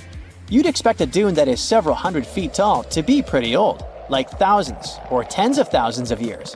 But that wasn't the case. Well, at least not entirely. The upper part of the dune has turned 900 just recently. But look at the sand near the base of the dune. Yep, right there. Well, it was buried there around 12 or 13,000 years ago, representing ancient dunes in the area. Those good old dunes were active for a couple thousand years, and then something went wrong. Because for a whopping 8,000 years, the sand wasn't accumulating there. A mystery? Scientists might have an explanation. You see, the first part of this quiet period occurred during the time when the climate became warm and wet. Yep, even in the Sahara. It happened about 11,700 years ago. It was the end of the last ice age and the beginning of a new era, the Holocene. And guess what? The Sahara went green. It started blooming like your local botanic garden. Plants started popping up all over the place, stabilizing the sand. If you had visited the Sahara during that period, you wouldn't have recognized this place. But you would have likely come across humans wandering marshy landscapes and hunting for food. Researchers have found pottery fragments and stone tools on one side of Lella Lalia. That's true. As sand dunes form and then shift throughout their lives, they swallow and protect ancient remnants of life. Just dig well enough and you might find something that will provide you with a window into the past. It can be ancient fossils, anything from fossilized shells and corals to prehistoric plants. Those can offer precious insights into the history of our planet and the living beings once inhabiting certain regions. Now, it might come as a shock, but in the Sahara Desert, scientists have uncovered well-preserved marine reptiles and fossilized fish within the layers of those ancient sand dunes. They are the remains from the time when the Sahara was covered with a sea millions of years ago. Anyway, it's time to leave that ancient paradise if you want to survive. 4,000 years ago, the wet period came to an end, and the Sahara dried out again. Interestingly, our dune didn't begin building up right away. For some time, sand probably blew through but didn't accumulate. Or the dune could have started growing in a different location. And it's a valid theory since scientists have discovered recently that Leilolalia shifts around 1.6 feet every year. It also accumulates about 6,400 tons of sand every year. Now, if you've been inspired by your dune trip and are now eager to explore more of them, I've got some unpleasant news for you. Unfortunately, although there might be star dunes locked in sandstones around the globe, they're super tricky to detect. The problem is, dunes are huge, but they lack a single distinguishing feature. So you'd really need large exposed beds of rock if you want to get a wide enough view to identify a star dune. On the bright side, there surely are places where it might be possible to do such research, but you should be ready to know that it might be just a set of various features that look like other dunes. But if you combine them, you'll say, it's likely to be a star dune. Comment below if you'd like to go on a trip in search of a star dune. Meanwhile, we'll continue our journey. You decide to have some rest and start climbing down the side of the dune. That's when you begin hearing it. Terrible, haunting sounds. Are there ghosts nearby? Worry not, you're safe. You might have heard of a phenomenon called singing sands. As you walk down some sandy slopes, you disturb the grains of sand. They rub against each other, producing friction that creates those eerie melodies. With each step, the sand beneath your feet comes alive in a ghostly choir of whistles and whispers. The sounds range from low hums to loud, high-pitched wails, as if an otherworldly symphony is echoing through the dunes. But of course, scientists have their own very practical explanation, attributing this phenomenon to the right atmospheric conditions combined with the unique size, shape, and moisture content of the grains. Now you've almost made it all the way to the bottom of the dune, but beware of slip faces. When a sand dune reaches a certain steepness, it develops a slope. That's the very slip face I was talking about. This slope is usually on the leeward side of the dune and sheltered from the prevailing wind. Sand grains start accumulating on the windward side, slowly creeping along the dune's gentle slope. At one point, they reach the top. Gravity takes over and they start sliding down, triggering a cascading effect. It looks like a miniature sand avalanche, and I wouldn't want to end up in its way. If all the volcanoes on Earth suddenly erupted together, it'd be loud. We'd also have around 1,500 of these formations bursting at once. Now normally it's just 10 to 20 volcanoes that are active each day. But what would the world look like if they all blew their tops simultaneously? Geologists think it wouldn't be pretty. Even if only the land volcanoes erupted together, it would set off a chain reaction way worse than anything we've ever seen before. The two big problems would be ash and volcanic gases. While the explosions in lava would be damaging for people nearby, the real danger lies in what happens next. A thick layer of ash would cover the planet, blocking out sunlight completely. No sunlight means no photosynthesis, which means crops would fade away and temperatures would drop considerably. And all this ash cloud could remain in our atmosphere for up to 10 years. Now, ash aside, there's also acid rain to worry about. Volcanic gases like hydrochloric acid and sulfur dioxide would mix with the atmosphere and fall back down as acid rain. This type of weather would harm the groundwater and ocean surfaces. Even if humans would find a way to survive up to this point, we'd have no corals and no other sea creatures around. Scientists have seen similar events in Earth's history at a smaller scale. Big volcanic eruptions have been linked to mass extinctions. When Mount Pinatubo erupted in 1991, it cooled parts of the world for 2 years. But the extra carbon dioxide from these eruptions could also heat the planet, the same way we turn our stoves to broil for that extra crispy layer on our casserole. Geologists also mentioned that there's evidence in our atmosphere that stuff like this may have happened in the distant past. During the Cretaceous period, carbon dioxide levels were way higher than today, which made it difficult for marine life to thrive. Who would survive all this? Probably just some extremophiles, these organisms that survive in harsh conditions like hot springs or deep undersea vents. As for humans, we could all lay low in underground bunkers until things clear up, or build multiple space stations that could fit us all. Yeah, right. The chances of all volcanoes erupting at once, though, are very slim. Whew! That's because there isn't one giant source supplying all the volcanoes on Earth. Each one of these openings has its own deposit of magma, except for a few cases where they indeed share the supply. For example, in 1912, Nova Rupta in Alaska erupted alongside another volcano sharing magma. Scientists have also found evidence of magma hiding under volcanic areas, like under the Taupau volcanic zone in New Zealand.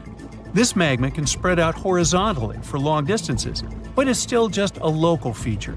Even if we consider all the magma under Taupau as one system, it's not connected to other volcanic areas like Indonesia or the Philippines. Because the great majority are isolated, volcanoes can't sync up to erupt at once. The magma comes from different processes like mantle decompression or adding water to the mantle through subduction. There's no way to make all these different volcanoes erupt together because of how tectonics work. Now, that doesn't mean we won't see interesting volcano activity in the future. Take an underwater area near British Columbia, where recently about 200 small earthquakes per hour have been noted. Deep beneath the Pacific Ocean floor, off the coast of Vancouver Island, magma is set to erupt, heating the water so much that it'll bubble like soda. However, this event will likely go unnoticed by anyone other than scientists. The anticipated eruption will most likely happen around 3 miles below the ocean surface.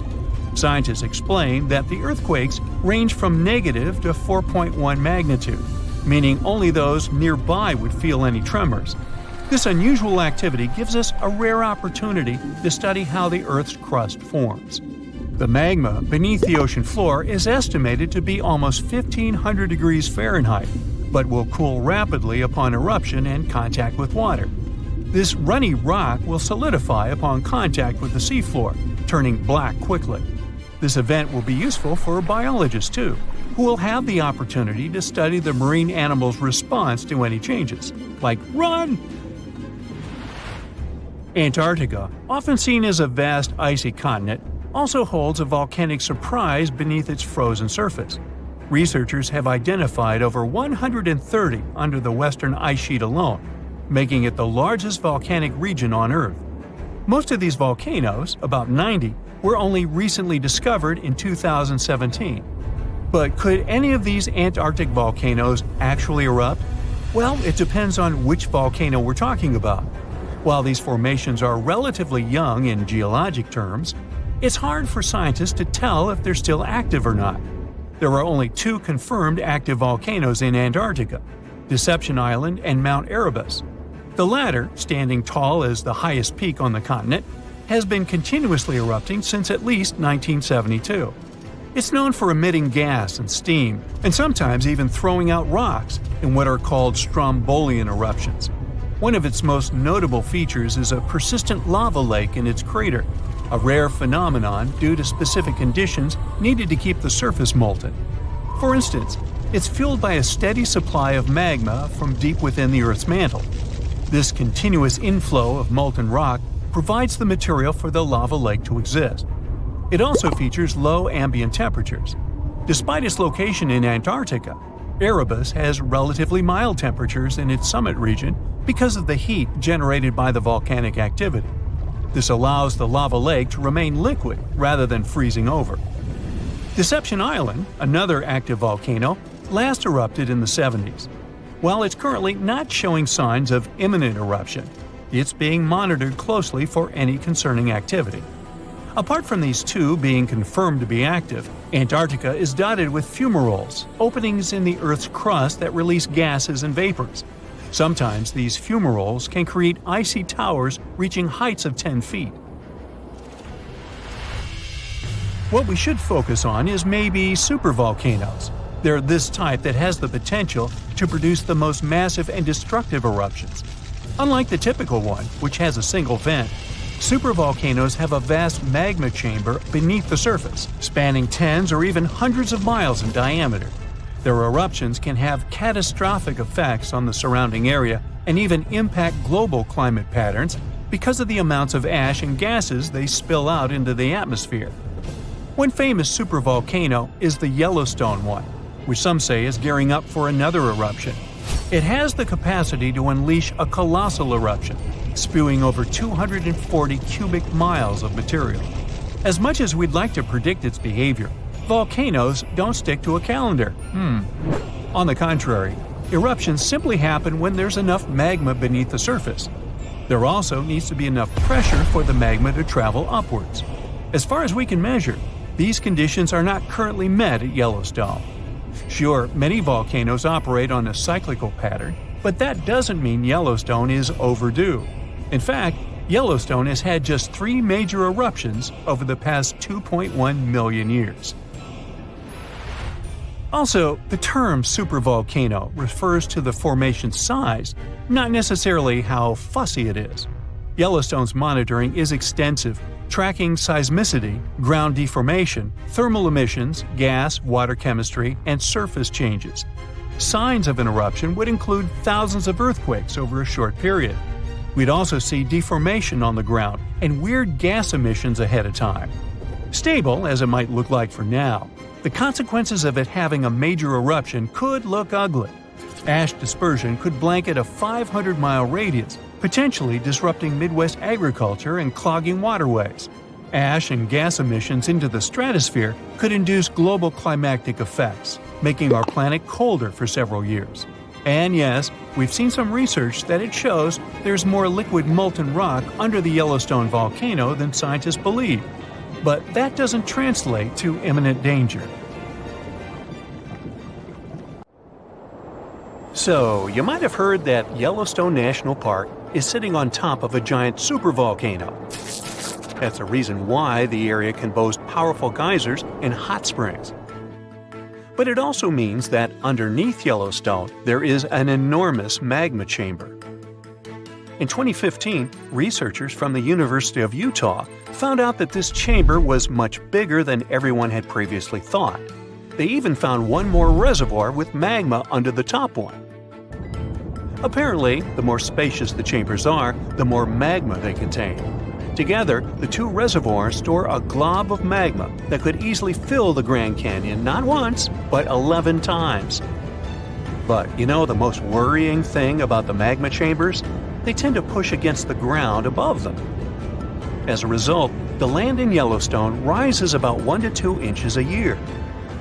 On top of that, Yellowstone has the status of an active volcano, and its volcanic explosivity index, yes, there is one, is 8 out of 8.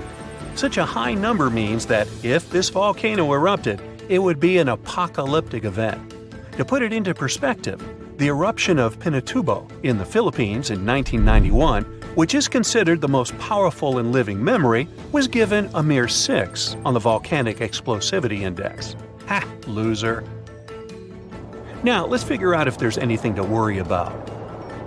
In March 2023, the University of Utah seismograph stations recorded 354 earthquakes in the entire region of Yellowstone National Park. Sounds like a lot. But keep in mind that the most impressive event of the month was a mini earthquake of magnitude 3.7. It was part of a swarm of 106 earthquakes that began on March 29th and continued until the end of the month. Yep, earthquakes apparently also come in swarms, so be aware. Experts say that Yellowstone's seismic activity is, well, kind of more active than usual, but it's really nothing serious. A geophysicist working at Yellowstone Volcano Observatory called Michael Pollan claims that the volcano won't erupt anytime soon. For this to happen, there must be enough magma ready to erupt beneath the surface. Whew. There should also be enough pressure to cause this magma to rise. But neither of these conditions exist today. According to the expert, Yellowstone is stable now. At the same time, Pollan and his team are keeping track of all kinds of underground activity, looking for warning signs of possible eruptions. Some of them can be the frequency of earthquakes and ground deformation. Thousands of mini earthquakes, coupled with extreme changes in the surface of the ground in that area, can be alarming. The team also monitors the temperature of the park's thermal features. That's another noteworthy sign of a potential disaster: park-wide changes in geyser activity, as well as gas and thermal emissions. So, despite the media claims that Yellowstone is due to erupt soon because the last eruption happened 70,000 years ago, that's not how volcanoes work. Experts say that it's one of the most popular misconceptions about volcanoes. They don't follow timelines. If a supereruption did happen, though, the most worrying thing for us would not be the lava flows, and not an earthquake that would most likely accompany the natural disaster. No, the worst consequence of such a supereruption would be ash and ashfall. Let's have a look at what it was like when the Yellowstone volcano erupted many years ago. There have been at least 3 supereruptions in the history of the volcano. The most powerful of them was 2,500 times more devastating than the terrifying eruption of Mount St. Helens in Washington state in 1980. As for the most recent supereruption, it was dubbed the Lava Creek eruption. It formed the Yellowstone caldera after spewing out an insane amount of dust, volcanic ash, and rock into the air. Recently, scientists have also learned about 2 other previously unknown supereruptions that happened around 9 and 8.7 million years ago. The younger of the 2 is now considered to be the largest recorded event of the whole Snake River Yellowstone volcanic province. Anyway, let's have a look at what was going on all those millions of years ago. Because I wasn't around then, so we're all assuming this stuff based on evidence.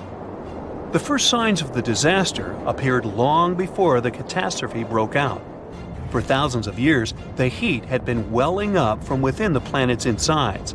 It had been melting rock beneath the planet's crust and leaving behind huge chambers. They were filled with a pressurized mixture of semi-solid rock, magma, water vapor, and different gases, including carbon dioxide. All this scorching underground soup was expanding since more and more magma arrived with time. The land over the volcanic system was rising upward almost unnoticeably.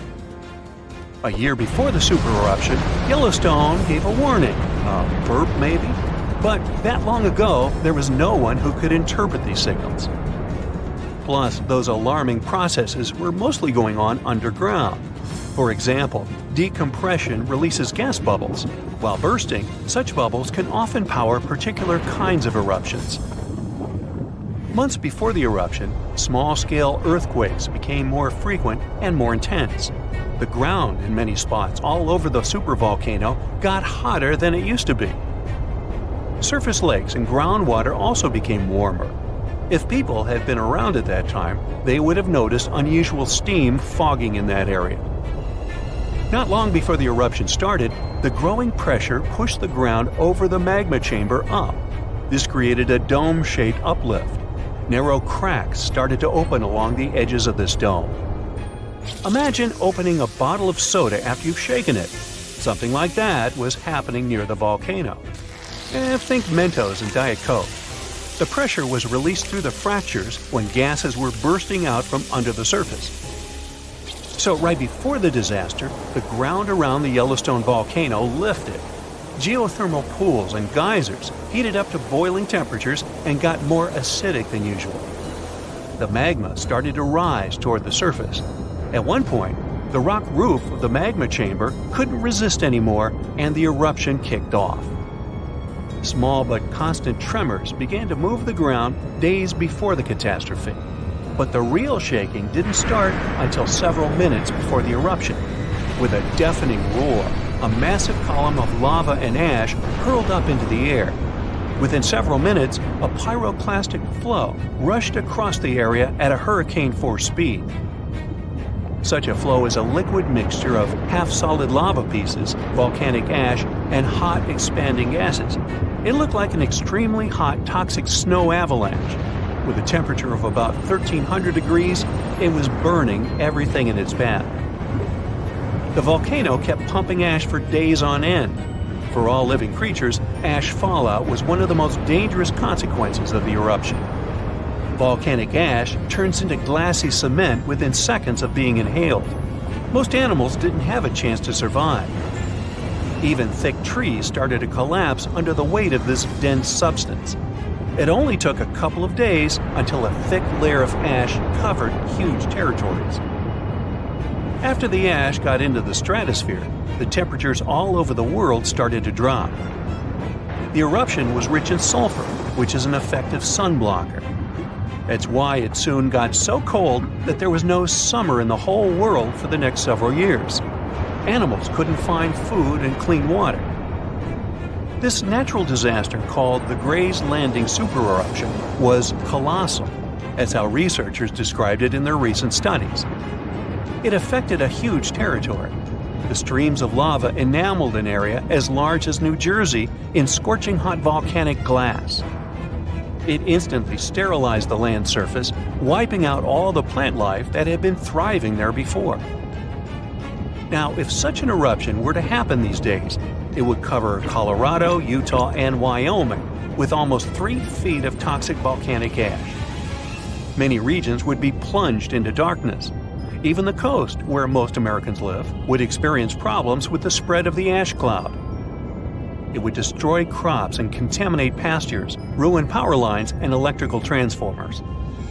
Well, so I'm sure you'll agree with me, it's a good thing that such a disaster isn't expected to occur anytime soon. Hey, we got enough other stuff on our plate. Whoa! Earth's surface is shaking. Long cracks split the ground open. Lava rivers are rapidly flowing down the slopes. Deafening noise is filling the air. Rocks and other debris are flying high up. Clouds of volcanic gas and ash cover the sky. Now, this is not a plot of a blockbuster disaster movie. It's what happens when supervolcanoes decide to erupt. But this is likely not the scenario that will take place when the world's largest volcano, Mauna Loa, decides to finish its long nap. In 2021, scientists were sure it would happen soon, but so far, nothing. The volcano's seismicity keeps increasing and then going back to normal, but you never know when this giant will finally come back to life. That's why experts have been monitoring geological activity on Hawaii's largest island for quite some time. The Big Island of Hawaii is made up of 5 volcanoes, including the most active on the planet, Kilauea, and the largest, Mauna Loa. This gigantic thing makes up almost half the landmass of the island. And what lava Kilauea emits in one day, Mauna Loa could spew out within 20 minutes. That's what it did in 1984. While Mauna Loa's smaller sibling has been throwing tantrums for a while, the giant has been slumbering ever since its last eruption. But very recently, the Hawaii Volcano Observatory has recorded more than 200 mini-earthquakes below Mauna Loa. It likely means an increased flow of magma down there. Good morning! The volcano might be waking up. Or not. If Mauna Loa did suddenly erupt, lava flows could reach the ocean and the most populated and touristy places, like Captain Cook, very quickly, in a matter of hours. In 1984, the last time the volcano erupted, lava got as far as the outskirts of Hilo on the other side of the island. That's where a campus of the University of Hawaii is found. Luckily, people had a few weeks' warning to get ready for the disaster. These days, locals have special go bags ready with the most important stuff, including documents and money. Such precautions can come in handy in case of an emergency evacuation.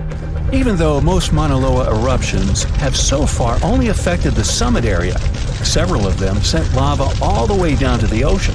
and you never know how powerful the next eruption will be. Now, what is the highest mountain on Earth? Mount Everest, you say? Well, it depends. From seafloor to the summit, Mauna Loa is 1,000 feet taller than the famous Himalayan peak. The volcano is so big, it makes the Pacific plate it's sitting on literally slump under its weight. Scientists say that when this monster of a volcano erupts, the volume of lava coming out per unit will be life-threatening. Over its recorded history, Mauna Loa has been erupting regularly, almost every 6 years. And even though the last eruption of the volcano occurred about 40 years ago, scientists are certain it'll happen again. Now, remember the scene I showed you at the beginning? Well, you can relax. It's not likely to happen with Mauna Loa. The thing is, big island volcanoes, including Mauna Loa, aren't very volatile. That's because they're shield volcanoes. These volcanoes got such a name because they aren't really very high and resemble a warrior's shield placed flat on the ground. Shield volcanoes get formed by very fluid lava. It travels farther and forms much thinner flows than lava erupted from a stratovolcano, which is conically shaped and tall, like the infamous Krakatoa in Indonesia. So if, or should I say when, Mauna Loa erupts, there probably won't be ash clouds and tons of debris. The most dangerous thing will be lava. Since Mauna Loa is a shield volcano, its lava is extremely fluid and voluminous, which allows it to flow far and fast. Using theoretical vent maps, experts from the Hawaii Volcano Observatory have made charts of possible lava flows. They're kind of worried about earthquakes clustering at high rates. It likely means that lava is on the move under the surface. 500 to 600 earthquakes per day are a serious reason to be on high alert. On the other hand, it doesn't necessarily mean a disaster or inevitable eruption. Around a decade ago, several earthquakes that happened at the same time signaled that something was happening under Mauna Loa. But an eruption didn't occur. Instead, half the volcano shifted a bit to the south. This way, it probably gave more room to magma so that it had enough space to stay beneath the surface. Now, let's get back to the catastrophic eruption we saw at the beginning of the video. That's what often happens when a supervolcano erupts. Those are volcanoes that have at least once had an eruption with a volcanic explosivity index of 8, which is the largest recorded number on the index. Supervolcanoes are often extremely large, with no cone at all. That's because they're typically the remains of gigantic magma chambers that once flared up, leaving behind a caldera. They're usually found over hot spots. Supervolcanoes can produce super eruptions, and when they do, they blow more than 240 cubic miles of ash, molten rock, and hot gases up into the air. In other words, 4 super eruptions could fill the Grand Canyon to the brim. Supervolcanoes get formed when gigantic volumes of scorching hot magma are trying to escape from deep underground. This magma rises close to the surface but can't break through Earth's crust. That's why a huge pressurized pool of bubbling magma gathers at a depth of only several miles. The pressure keeps growing because more magma is trying to get to the surface until, bam, a super eruption occurs. The most recent super eruption happened in New Zealand. Well, when I say recent, I mean around 26,500 years ago. Nah, I wasn't around then. That's when a supervolcano beneath the surface of Lake Tahoe spewed into the air more than 300 cubic miles of ash and pumice. Imagine 500,000 Great Pyramids of Giza flying up at the same time. That's how incredibly powerful that eruption was. But the most exciting and confusing thing about the eruption was that the Tahoe volcano simply didn't go off like many others. At first, everything was going as usual. More than 200 square miles of magma had built up under the surface, and the pressure was getting higher and higher. But after the rock cracked and the first part of lava rushed out of the crater, something went wrong, and the supervolcano took a break. Only several months later, the disastrous eruption shook the ground, and thousands of tons of lava, rocks, and ash flew high into the atmosphere. But the age of supervolcanoes isn't over. The most infamous of them all is probably the one in Yellowstone National Park. This giant handles at least 3 mega-powerful eruptions, and who knows how many smaller ones. If this monster erupted anywhere as strongly as it did 2.1 million years ago, it would spit out more than 588 cubic miles of red-hot material. You can probably picture it more vividly if I tell you that this volume is comparable to 65 million Capitol rotundas in Washington, D.C. piled together. Wow. Anyway, scientists are sure that Yellowstone doesn't present any danger these days. For an eruption to happen, magma inside must be at least 50% molten. With the Yellowstone caldera, this number is just 5 to 15%. But of course, Yellowstone isn't the only supervolcano on our planet. There's also New Zealand's Tabo you already know about, Japan's Airi Caldera, California's Long Valley, Indonesia's Toba. Any of them can one day produce a super eruption. There are also several so-called supervolcanoes that haven't lived up to this name yet because they've never produced anything like a super eruption. For example, in 1883, Indonesian volcano Krakatoa went off. The power of the eruption tore the volcano's walls open, and cold seawater rushed into its molten insides. The difference in temperature made the volcano blow up with a deafening boom. It was clearly heard 2,000 miles away in Australia. It earned the blast the title of the loudest sound in history. But even though the consequences of this event were truly catastrophic, it still turned out not powerful enough to be called a super eruption. The latest super eruption of Yellowstone occurred 640,000 years ago, and it was long before Homo sapiens saw the light of day. But we were around during another, no less devastating natural disaster. This super eruption took place on the island of Sumatra around 74,000 years ago. That's when an erupting supervolcano wreaked havoc on huge territories, sending up plumes of debris and ash that spread for thousands of miles and caused temperatures on the planet to plummet. The effects of this super eruption were visible as far away as southern Africa. Experts believe they could have impacted early humans there. By the time the volcano erupted, our ancestors had already been using stone tools and had likely known how to produce yarn. And some specialists even think that the Toba super eruption was so powerful it could push our ancestors to the brink of extinction. They claim that Toba might be the largest volcanic eruption to occur on Earth within the last 2 million years.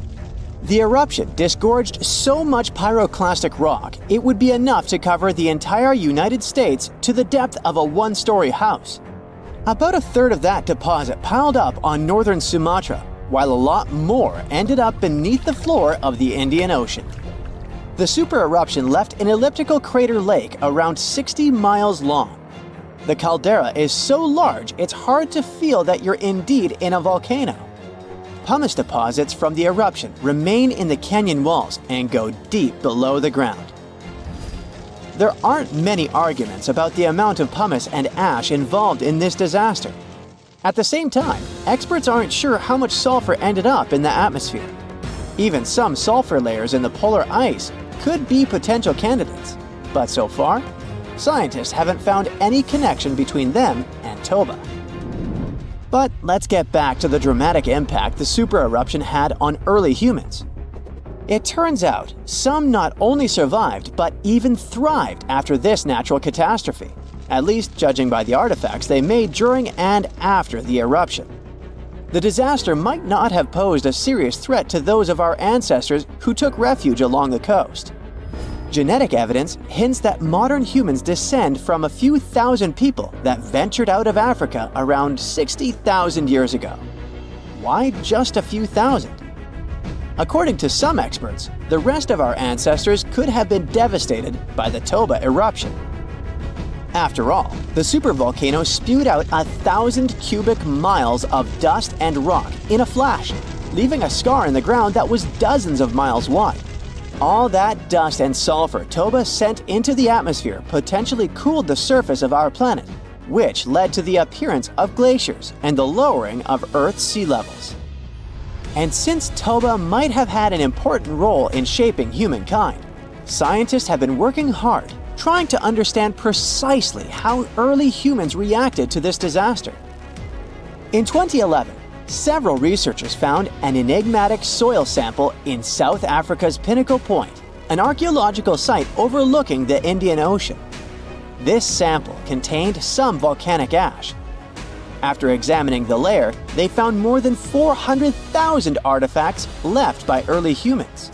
Those ranged from heat-treated stone tools to signs of fire and animal bones. Based on this finding, the team suggested that early humans on the South African coast thrived after the eruption, living in that area for thousands of years and improving their tools. The region might have served as a refuge during and after the Toba eruption. A 2009 study suggested that the eruption could have lowered global temperatures by 14 degrees Fahrenheit. It would have made survival tough elsewhere in Africa. If there had been a volcanic winter, it wouldn't have been as cold along the coastline. On the other hand, newer studies claim that Toba spewed out so much sulfur into the atmosphere that the resulting aerosols could have stuck together, which would have limited their cooling effect in the long term. In other words, right after the eruption, temperatures would have plummeted, but only in some regions. And after 3 years or so, the effects of the eruptions would have calmed down altogether, becoming not dangerous to humans. Well, apparently, more research is needed. Meanwhile, let's figure out if we should watch out for any volcanoes these days. Last year, thousands of small earthquakes shook the ground near Iceland's Svartsengi geothermal power plant. Magma rose to the surface there, and now it has opened wide fractures slicing through the small town of Grindavik. The ground there is still swelling, and an eruption might happen with little notice. But of course, that's not all. Over the planet, 45 other volcanoes keep rumbling. For example, Italy's Vesuvius, that infamous thing that finished the city of Pompeii in 79 CE. Over the last 17,000 years, the volcano has experienced 8 explosive eruptions, followed by powerful pyroclastic flows, dense masses of super hot ash, lava fragments, and gases flowing at high speeds. The volcano's last eruption happened in 1944. Mount Rainier is one of the most dangerous volcanoes in the USA. Its high elevation, chemical composition, and proximity to Washington's Seattle and Tacoma suburbs, and the volcano's ability to produce massive pyroclastic flows make Mount Rainier a threat to consider. The heat from this volcano could potentially melt the ice and snow covering it, leading to rapid downstream flows of debris, mud, and rocks. The Novarupta volcano in Alaska's Katmai National Park and Reserve formed in a 1912 eruption, which was the world's largest in the 20th century. The volcano sent almost 7 cubic miles of ash and debris into the air. It also produced such a powerful ash flow that it created the Valley of 10,000 Smokes. Mount Pinatubo is located in a populated region in the Philippines. It became notorious after a 1991 massive eruption, which was the second largest eruption of the 20th century. More than 700 people lost their lives during that natural disaster. Today, more than 21 million people live within 62 miles of Pinatubo. Mount Agun, a continuously erupting volcano in Indonesia, had its last major eruption in 1963. It was one of the most tragic eruptions in the country's history. It lasted for 11 months, producing ashfall and pyroclastic flows that led to the loss of more than 1,000 lives and serious property damage. People saw ash plumes above the volcano throughout 2018, following the eruption in November 2017. Japan's Mount Fuji hasn't erupted since 1707. That year, a massive earthquake likely set it off.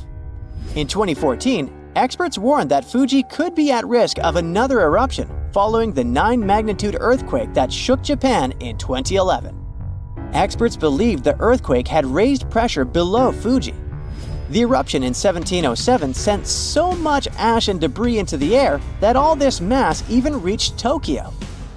Should Fuji erupt again, it would affect more than 25 million people in the surrounding areas. The eruption of Washington's Mount St. Helens in 1980 was one of the most destructive volcanic events in U.S. history.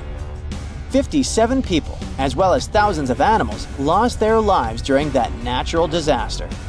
The eruption also destroyed around 200 square miles of forest. Experts think that Mount St. Helens' history of massive eruptions means that future catastrophes are bound to happen. The next explosive eruption might send large amounts of ash all over the Pacific Northwest. No wonder the volcano is under close monitoring. One of Indonesia's most active volcanoes, Mount Merapi, has been erupting for centuries.